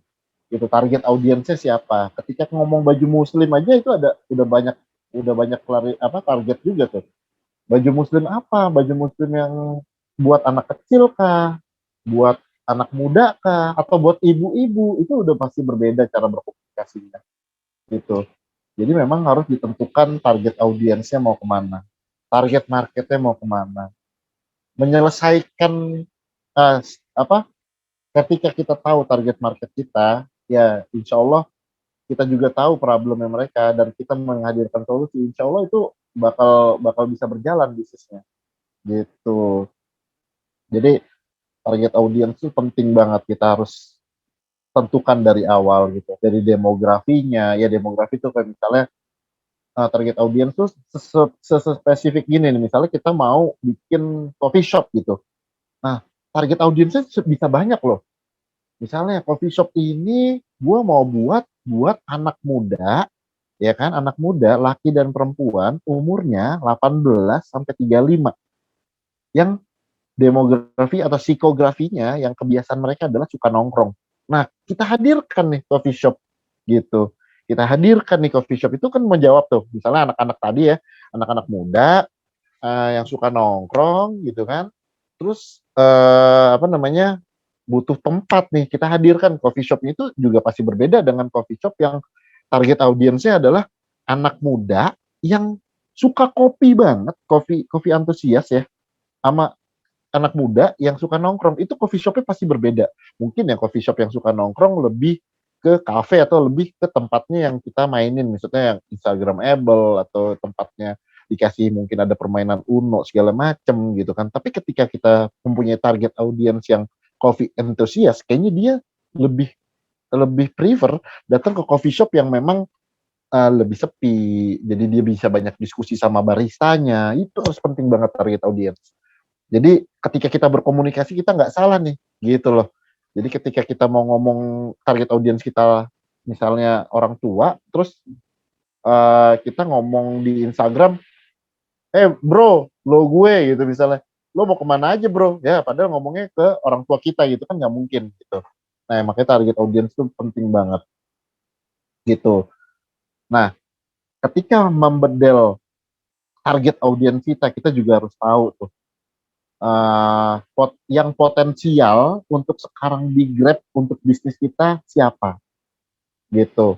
Produknya udah ada tadi kan, value propositionnya udah ada. Nah, target audiensnya siapa nih yang paling dekat nih, yang istilah kata yang bisa menghasilkan duit itu lebih cepat gitu, yang bisa mendukung lebih cepat perputaran revenue, perputaran operasional gitu. Itu harus tentuin. Nah, tapi juga ada secondary target, namanya itu future ya, target future. Ada yang potensial, ada yang future. Nanti kalau brandnya udah berjalan, ada yang namanya existing. Gitu. Tapi ketika baru mulai, biasanya mulai dari potensial. Potensial kita jual ke siapa. Nah, tapi kita harus pikirin juga nih, future-nya mau apa? Mau ke siapa nih future-nya? Gitu. Kira-kira gini, pengertian potensial. Ketika jual produk baju ya, baju lagi kita study case-nya mungkin baju ya. Nggak usah baju deh. Ini apa? Dulu waktu saya SMP, saya SMP dulu, saya basket kan, saya ikut basket gitu kan. Nah ini mungkin bisa jadi contoh. Brandnya JNE. Nah JNE tahun 2002 itu, ketika saya SMP, tahun 2002 itu dia baru muncul tuh. Istilahnya baru muncul. Tadinya kan Tiki ya namanya kalau nggak salah, terus dia sedikit berubah nama dari JNE, dia baru muncul. Nah, potensial target dia siapa? Saat itu adalah orang-orang yang membutuhkan jasa kurir, ya. Tapi kenapa JNE menjadi sponsor basket di sekolah saya? Lapangannya itu saya sampai detik ini maupun ada si Cepat, si Jago, si Buluk, si apalah, banyak banget jasa kurir yang baru. Kenapa yang di dalam otak saya yang teringat tuh masih JNE gitu, karena JNE sadar tuh saat dulu dia saat tahun 2002 itu dia udah membagi target dua. Ada yang potensial itu ya orang-orang yang mungkin lagi produktif ya, udah kerja, udah mulai bisnis kirim-kirim segala macam. Nah itu target audiens dia pertama. Tapi dia udah memikirkan nih future-nya, ke depannya siapa nih yang bakal bisa menjadi target audiens gue? Ya, maksudnya itu tadi ke anak SMP. Nah, sekarang sampai detik ini saya masih keinget kalau masalah kurir, jasa kurir itu masih JNE. Dan kalau tidak diingatkan sama ya mungkin sama teman-teman atau sama istri gitu kan, atau sama adik saya, Mas ini ada loh yang lebih cepet nih, ada yang someday segala macem, si ini si itu gitu. Kayaknya sampai sekarang saya kalau misalnya urusan kirim mengirim barang masih pakai JNE gitu loh. Nah berarti JNE itu aware tuh sama target future-nya. Masuklah ya itu berarti masuknya ke anak SMP di tahun 2002 dan impact-nya adalah di saat ini. Jadi saya saat itu ingat masih belum ngerti maksudnya JNE ada di lapangan basket tuh apa. Pokoknya lihat logonya gitu. Nah sekarang baru tahu, oh ini ya maksudnya dulu tuh JNE naruh logo atau jadi sponsor basket di SMP. Dia paham atau dia udah aware sama yang namanya future customer. Oke, lanjut ke yang ketiga ya. Ketika udah masuk ya ke dari target, oh ya tadi target audiens juga banyak ya, bisa kita tentuin dari hobinya, dari gendernya, dari usianya itu kita tentuin bisa gitu ya. Ya kita mau jualan misalnya poster pemain bola gitu kan, itu udah pasti hobinya suka bola gitu kan, itu bisa jadi target audiens. Setelah masuk yang ketiga, setelah value proposition dan target audiens atau customer segment itu kita udah tahu, masuk ke customer relationship. Itu apa sih customer relationship? Ya relationship itu kan hubungan ya. Jadi di sini nih kita harus tahu nih bagaimana cara kita memahami konsumen, cara kita mendekati konsumen gitu loh. Ini harus tahu. Jadi ketika udah tahu target audiensnya, kita bedel nih di customer relationship gimana cara kita ngedeketin mereka gitu. Gue punya produk, gue tahu targetnya siapa gitu kan. Tadi value proposition, gue punya produk, udah tahu target audiensnya. Nah, gimana cara masuk masuk ke mereka nih biar mereka tahu kalau gue punya produk ini nih gitu. Nah inilah customer relationship ini harus dipikirin gitu loh. Harus gimana caranya kita bisa harus memahami konsumen, cara mendekati konsumennya seperti apa gitu ya. Terus apakah bisa di treatment lewat by phone atau apa namanya personal datang gitu ya ketemu ya atau mau di sosmed. Nah kalau sekarang sih kayaknya udah era digital kita udah bisa banget mainnya di sosmed lah ya. Kayaknya nggak tahu deh mungkin personal touch itu di orang Indonesia itu sangat penting ya. Mungkin sosmed jalan tapi ketika kita tahu target audiens kita dan kita memahami mereka di sosmed jalan, personal touch-nya juga mungkin ada kerjasama bisnis to bisnis atau ada kerjasama yang memang melibatkan kita harus ketemu nih. Nah, asal kita tahu dulu nih target audiensnya kayak apa. Nanti kita bisa tentuin nih, oh si target audiens si bapak-bapak, misalnya kita punya produk untuk bapak-bapak. Bapak-bapak nggak main sosmed deh, gitu. Nggak main sosmed, udah deh kita aja ketemu deh. Nah, itulah customer relationship. Gitu. Nah, maksudnya customer relationship itu mungkin kesimpulan nih gini, kita mendekati klien, kita harus analisa paling efektifnya di channel apa yang dia gunain gitu loh. Di channel apa nih yang apa namanya yang dia gunain. Tuh. Misalnya di sosmed gitu ya. Misalnya di sosmed apa namanya? Sekarang domainannya sosmed lah ya udah. Jadi customer relationship itu kita mendekati calon customer itu lewat sosmed gitu. Nah, berbicara seperti apa nih di sosmed gitu. Jadi kalau kita ngomongin customer relationship ini berhubungan juga sama kita ngomongin dari sosmed tadi ya, berhubungan juga sama jenis konten nantinya gitu. Udah ada produk, udah ada target audience dan kita udah tahu lewat mana kita berkomunikasi gitu kan menjalin hubungan. Nah, bagaimana caranya melalui konten pasti kalau kita lihat kalau kita ngomongin sosial media ya pasti ngomonginnya lewat konten gitu. Misal ya, gue mau buka showroom mobil atau showroom motor misalnya gitu. Terus target audiens gue anak-anak muda nih gitu ya, yang mungkin yang baru mulai kerja atau udah berpenghasilan deh gitu. Nah, itu jadi juga nah nanti di kontennya uh, hal apa yang berhubungan antara mobil dan anak muda nih. Hal apa nih yang berhubungan nih? Gitu. Anak muda yang seperti apa? Berarti anak muda yang suka otomotif gitu kan. Nanti di konten-kontennya jangan ngebahas tentang ini mobil A harganya sekian, mobil B harganya sekian. Jangan itu doang gitu. Kita juga harus hadirkan konten-konten yang berhubungan gitu. Sesuai dengan interestnya kayak misal gitu kan cara asyik nongkrong pakai mobil ini.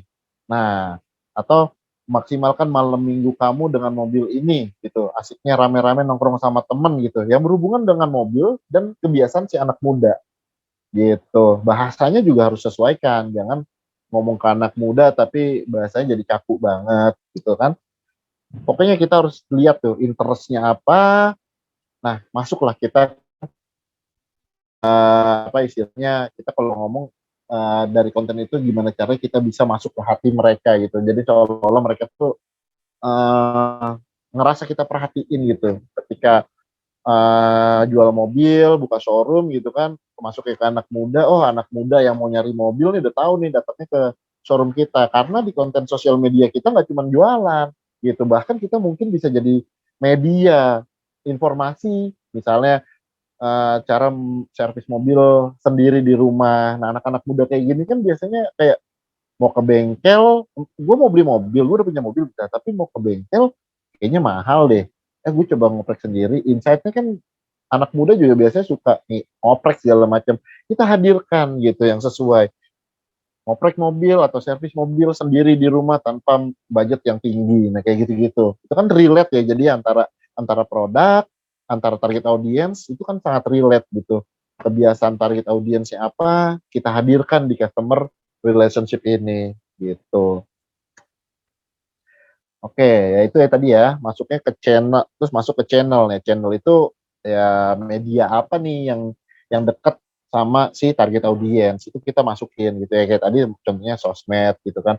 Nah, tapi ketika kita mempunyai produk yang ibu-ibu banget nih gitu ya, ibu-ibu banget gitu, kita misalnya jualannya jualan apa ya, misalnya ya ibu-ibu lah susu bayi ya, susu bayi gitu ya, susu bayi ya. Nah, itu kita harus tahu nih target audiens kita kan ibu-ibu nih. Nah, susu bayi nih jualannya misalnya. Nah, atau popok orang tua, susu bayi dianggap ya, susu bayi. Nah, kita harus tahu tuh target audiens kita si ibu-ibu ini, ibu-ibu yang mau kayak gimana nih. Ibu-ibu anak 1 sama ibu-ibu anak 6 itu beda gitu.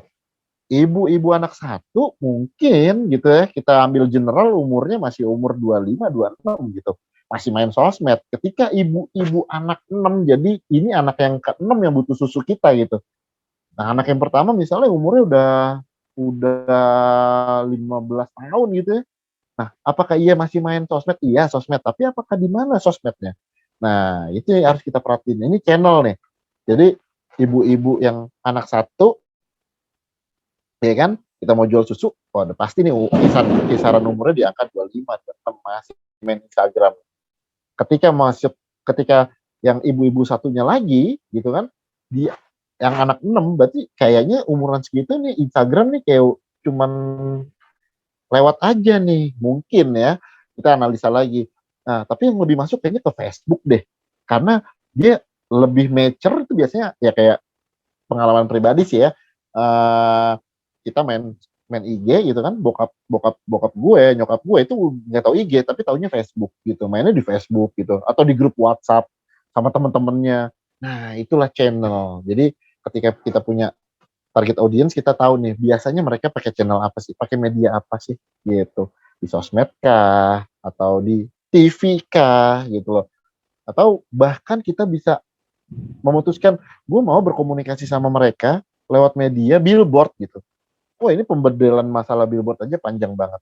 Ini kalau kalian tahu ya, kalau kalian perhatiin dulu di Jakarta itu Gojek pernah bikin billboard di Jakarta ya, yang isinya tuh kayak curhatan panjang banget ya. Pernah tahu ya? Yang curhatan panjang kayak isinya teks banyak banget. Secara logika kan kalau kita lagi naik motor, naik mobil, mana mungkin sih ngebaca tulisan sepanjang itu gitu. Tapi kan dia naruhnya di titik yang macet. Otomatis kita lagi diem, kita lagi macet, kita bisa baca. Nah, sampai segitunya loh, aware sama channel yang yang mau kita, media apa yang mau kita ajak, media apa yang mau kita pakai gitu untuk berkomunikasi sama target audience gitu. Nah, kira-kira seperti itu untuk sampai channel. Oke. Kayaknya sampai sini dulu ada yang ditanya nggak ya? Lumayan panjang deh. Ayo Yoters yang mungkin mau bertanya, silakan.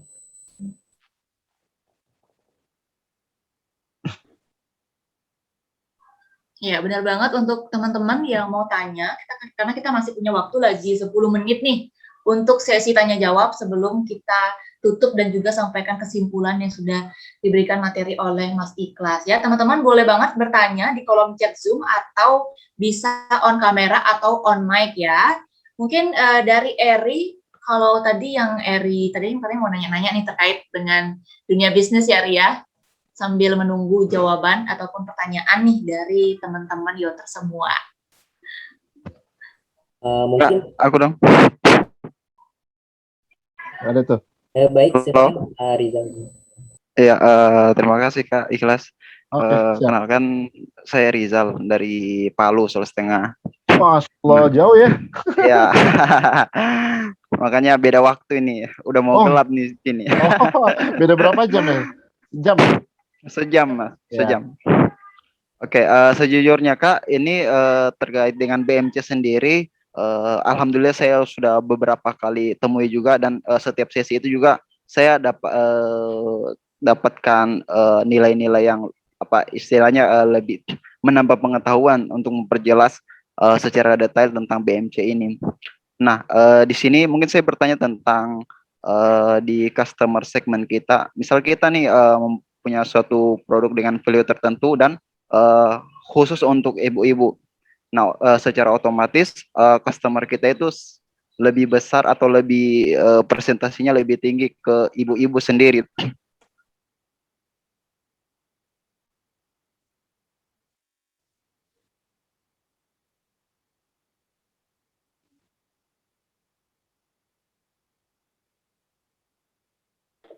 Halo, mungkin bisa dijawab sama si Ikhlas? Belum, belum nanya dia. Halo?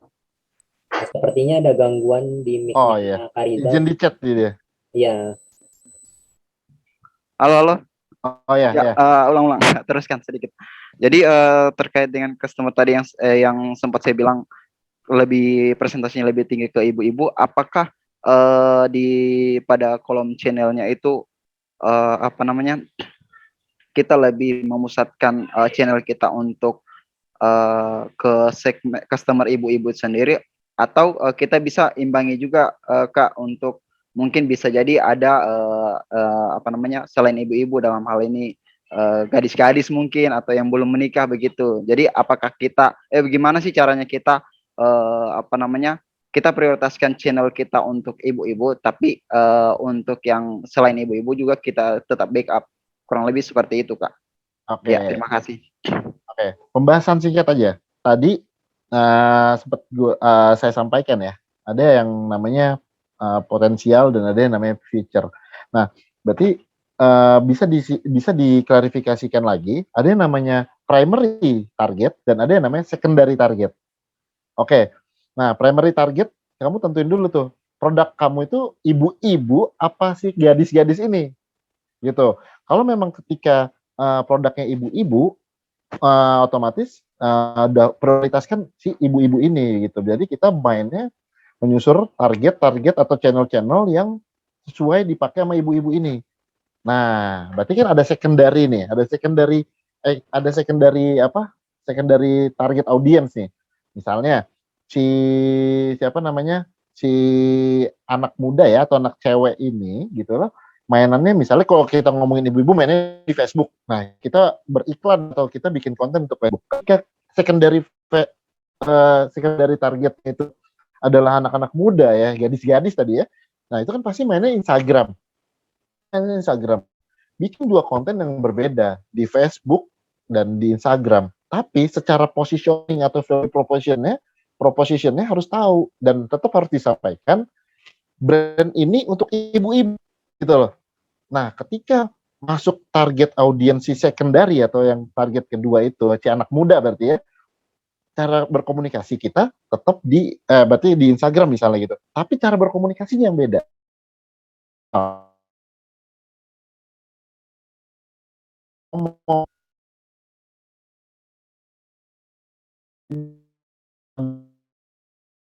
Karena pakai bahan yang sangat baik bla bla bla bla bla. Ngomongnya langsung tuh ya.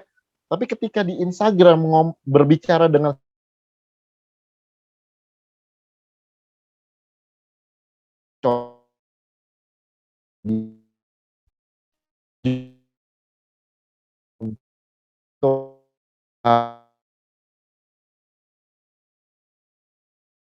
dan lihat iklan itu, dia mainnya tetap ini tapi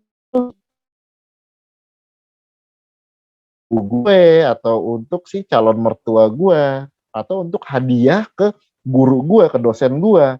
Nah, itu bisa masuk ke dua channelnya.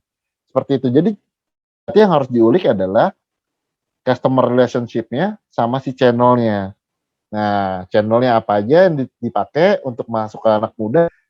Customer relationship berarti ngomonginnya konten ya. Kontennya gimana nih untuk anak muda, tapi tetap brand value propositionnya tetap si brand ibu-ibu. Jangan sampai jangan sampai geser gitu.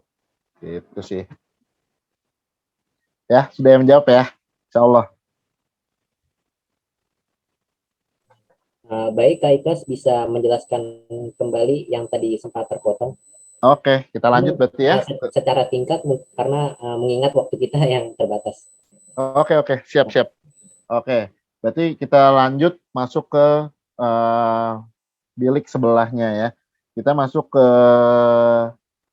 key partner ya. Setelah itu tadi key partner itu kan berhubungan sama yang tadi disampaikan ya. Kita harus memilih calon partner kita atau calon founder itu yang memang kita kenal gitu. Jangan asal-asalan.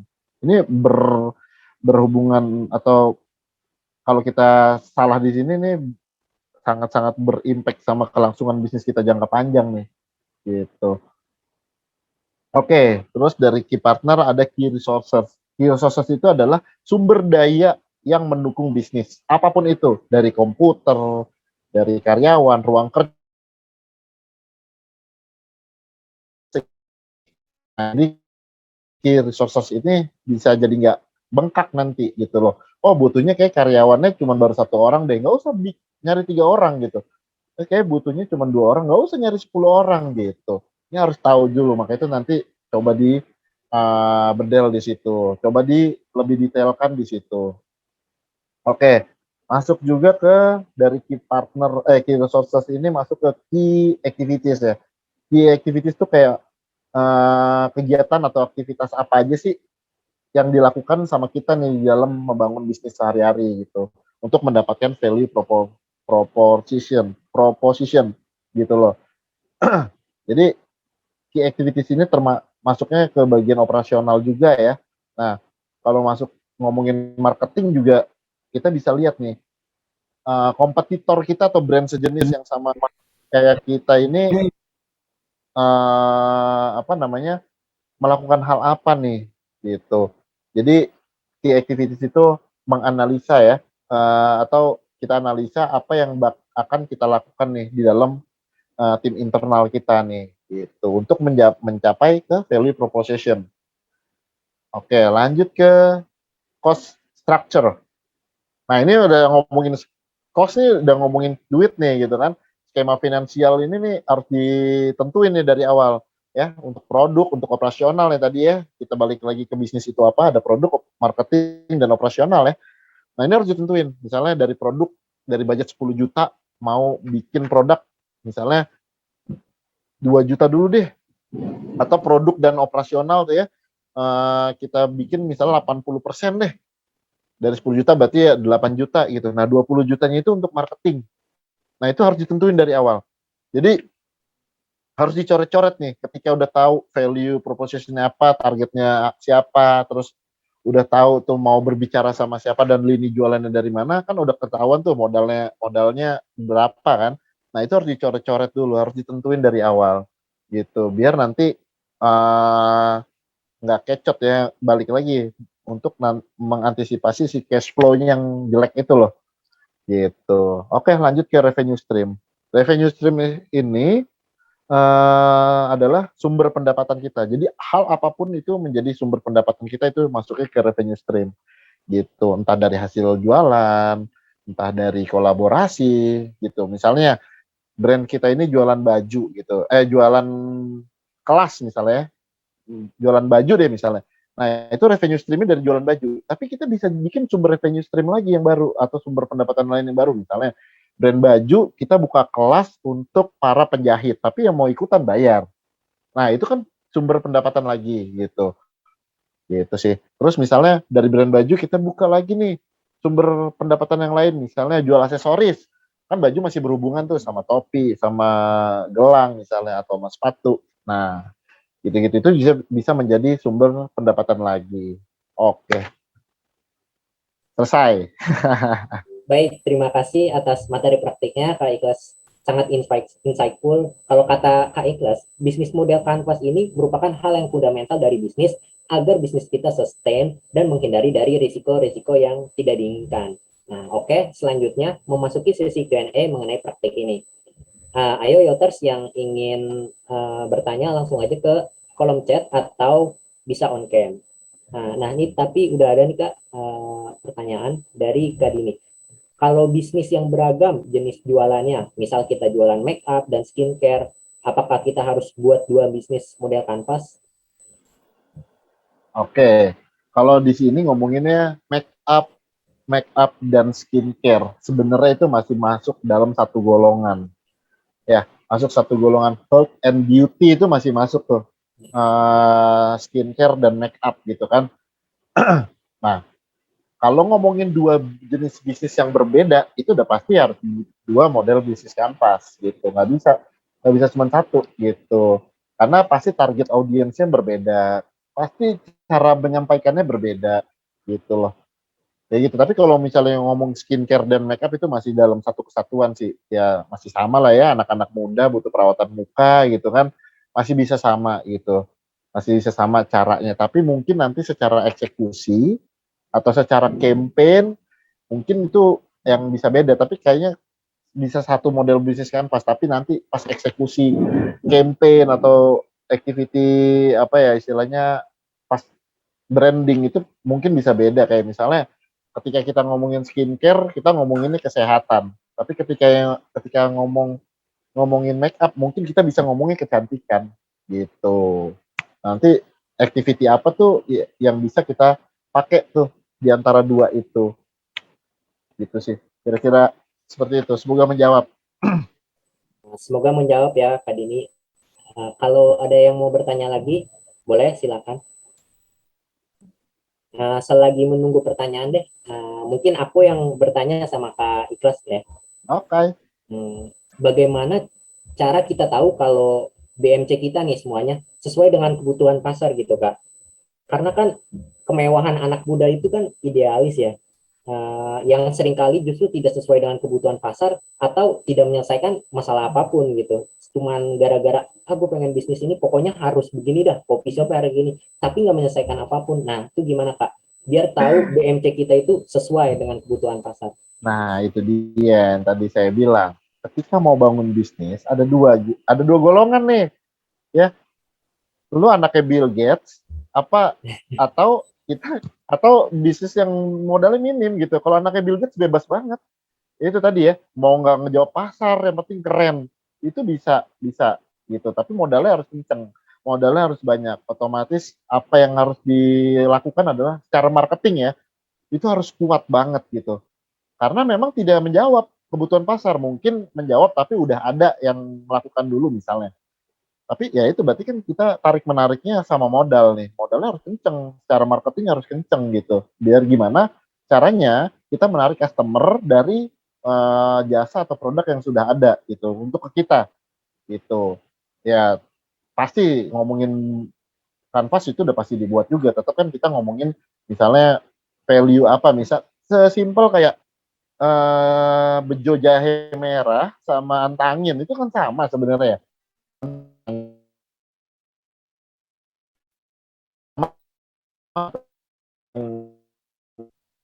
Ya, ngomong itu orang pinter minum tolak angin. Nah, si bejo ini masuk dengan value yang berbeda gitu. Value-nya bejo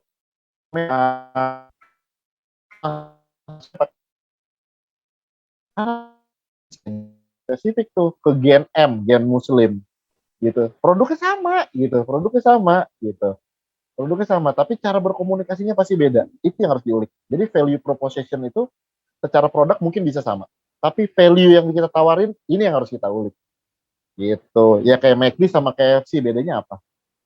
Nggak ada beda, ya kan, sama-sama ayam, ada burgernya juga sama, tapi secara value McD itu menggemborkan kalau dia tuh lebih kuat di burger. KFC secara value dia lebih kuat menggemborkan dia tuh lebih enak di ayam, kayak gitu. Baik, makasih Kak. Berarti seidealisnya kita juga memang harus ngikutin kebutuhan pasar mau nggak mau ya Kak ya? Betul. Seidealis sebenarnya gini, pasar itu atau konsumen itu bisa kita bentuk sebenarnya gitu ya, itu asal si value yang mau kita tawarin ini jelas tuh, seperti itu sih. Jadi kalau misalnya ngomongin idealis, ya idealis, oh gue pokoknya mau jualan baju, ya udah lu jualan baju yang sama tapi harus harus tetap harus membuka mata gitu. Target tetap harus value yang mau ditawarin apa gitu. Kalau memang tidak menjawab kebutuhan pasar, ya kita mainnya di kualitas barang yang sangat bagus gitu. Kita angkat nih value-nya, misalnya dari jahitannya bener-bener nih dijahit sama tangan gitu kan. Produksi 2000 tapi semuanya dijahit sama tangan. Wah, gila nggak tuh? Nah, itu kan ada sesuatu yang unik ya. Jadi tetap harus kita ulik unique selling-nya apa, unique selling point-nya apa. Gitu. Oke, terima kasih Kak Ikhlas atas pemaparan jawabannya. Harus diperhatikan juga target pemasaran dan juga harus ada keunikan di sebuah produk yang akan kita pasarkan. Seperti itu. Wow, luar biasa sekali. Mengingat waktunya juga sudah habis nih Kak, ternyata sudah lewat juga lebih 5 menit gitu. Dan Masya terima Allah. kasih saya ucapkan kepada Kak Ikhlas. Tapi sebelum itu, Sama-sama. agar lebih paham lagi dan lebih mengingat lagi, saya akan membacakan nih kesimpulan dari webinar kita ataupun workshop kita pada hari ini. Untuk itu kepada Eri, silakan. Banyak banget nih insight yang didapat hari ini, aku udah catat.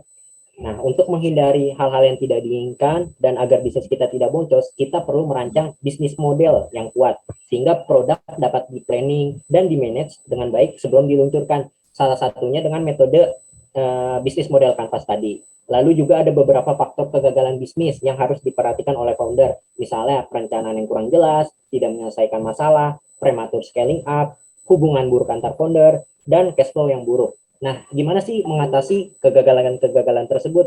Nah, yang pertama bangun fondasi yang kuat, eksekusi yang keren, dan tak lupa untuk jangan bosan-bosan evaluasi. Nah, begitu kira-kira Risma kesimpulan hari ini. Iya, terima kasih Eri atas kesimpulannya. Tadi juga sempat ditanyakan adalah jangan sampai kita bosan-bosan ya evaluasi. Tadi juga disarankan oleh Mas Ikhlas ya minimal lah kita bisa ya setelah dimana 3 kali dalam sehari juga bisa lebih banyak sharing-sharing ataupun lebih banyak evaluasi juga lebih bagus gitu ya. Oke, demikianlah acara kita pada hari ini, mulai dari tadi pemaparan materi, kemudian juga ada sesi praktik, dan juga sampai ke sesi Q&A, ada juga dari Rizal yang jauh-jauh dari Palu, dan mungkin juga sudah malam ya di sana Rizal ya. Masya Allah. Thank you banget untuk Rizal dan juga teman-teman yang lainnya. Mungkin boleh on kamera semuanya teman-teman, karena kita akan foto bersama ya. Oke, moga semua open kamera, habis dapat pencerahan nih dari Mas Ikhlas tentang bisnis model Canvas, semoga bisa bermanfaat juga untuk teman-teman terkait dengan tadi ya kegagalan, berangkat dari kegagalan, bagaimana caranya untuk mengatasi hal itu, dan tentunya fondasi harus kuat, dan untuk bisa mengendorse gitu ya harus ada produknya juga, harus siap juga produknya, begitu juga Eri ya. Oke, mungkin dari panitia udah semua on cam, boleh diambil gambarnya.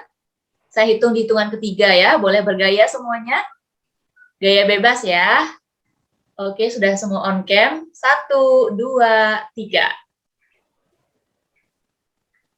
Oke, sekali lagi mungkin bisa ganti gaya. 1, 2, 3.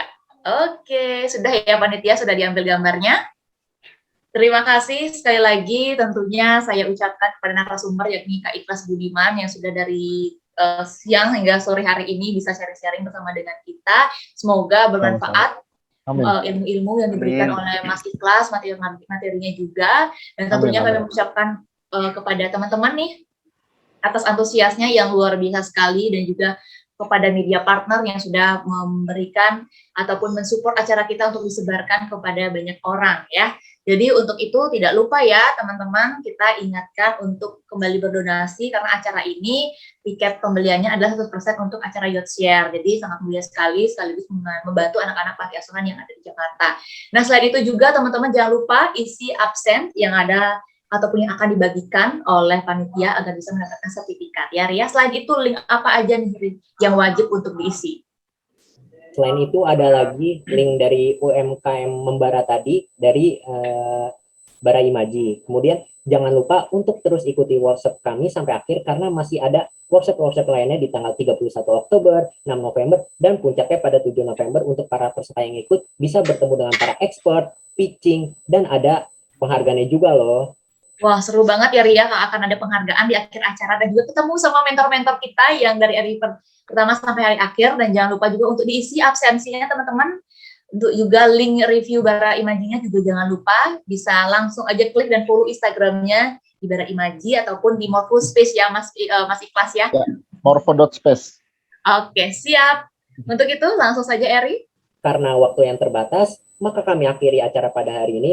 Kami mewakili panitia, mohon maaf apa ada kesalahan dalam membantu acara ini. Wassalamualaikum warahmatullahi wabarakatuh. Sampai jumpa. Sampai jumpa. Waalaikumsalam warahmatullahi wabarakatuh. Terima kasih semuanya. Terima kasih Mas Terima kasih. Ikhlas. Ya, sama-sama. Thank you semuanya, Masya Allah.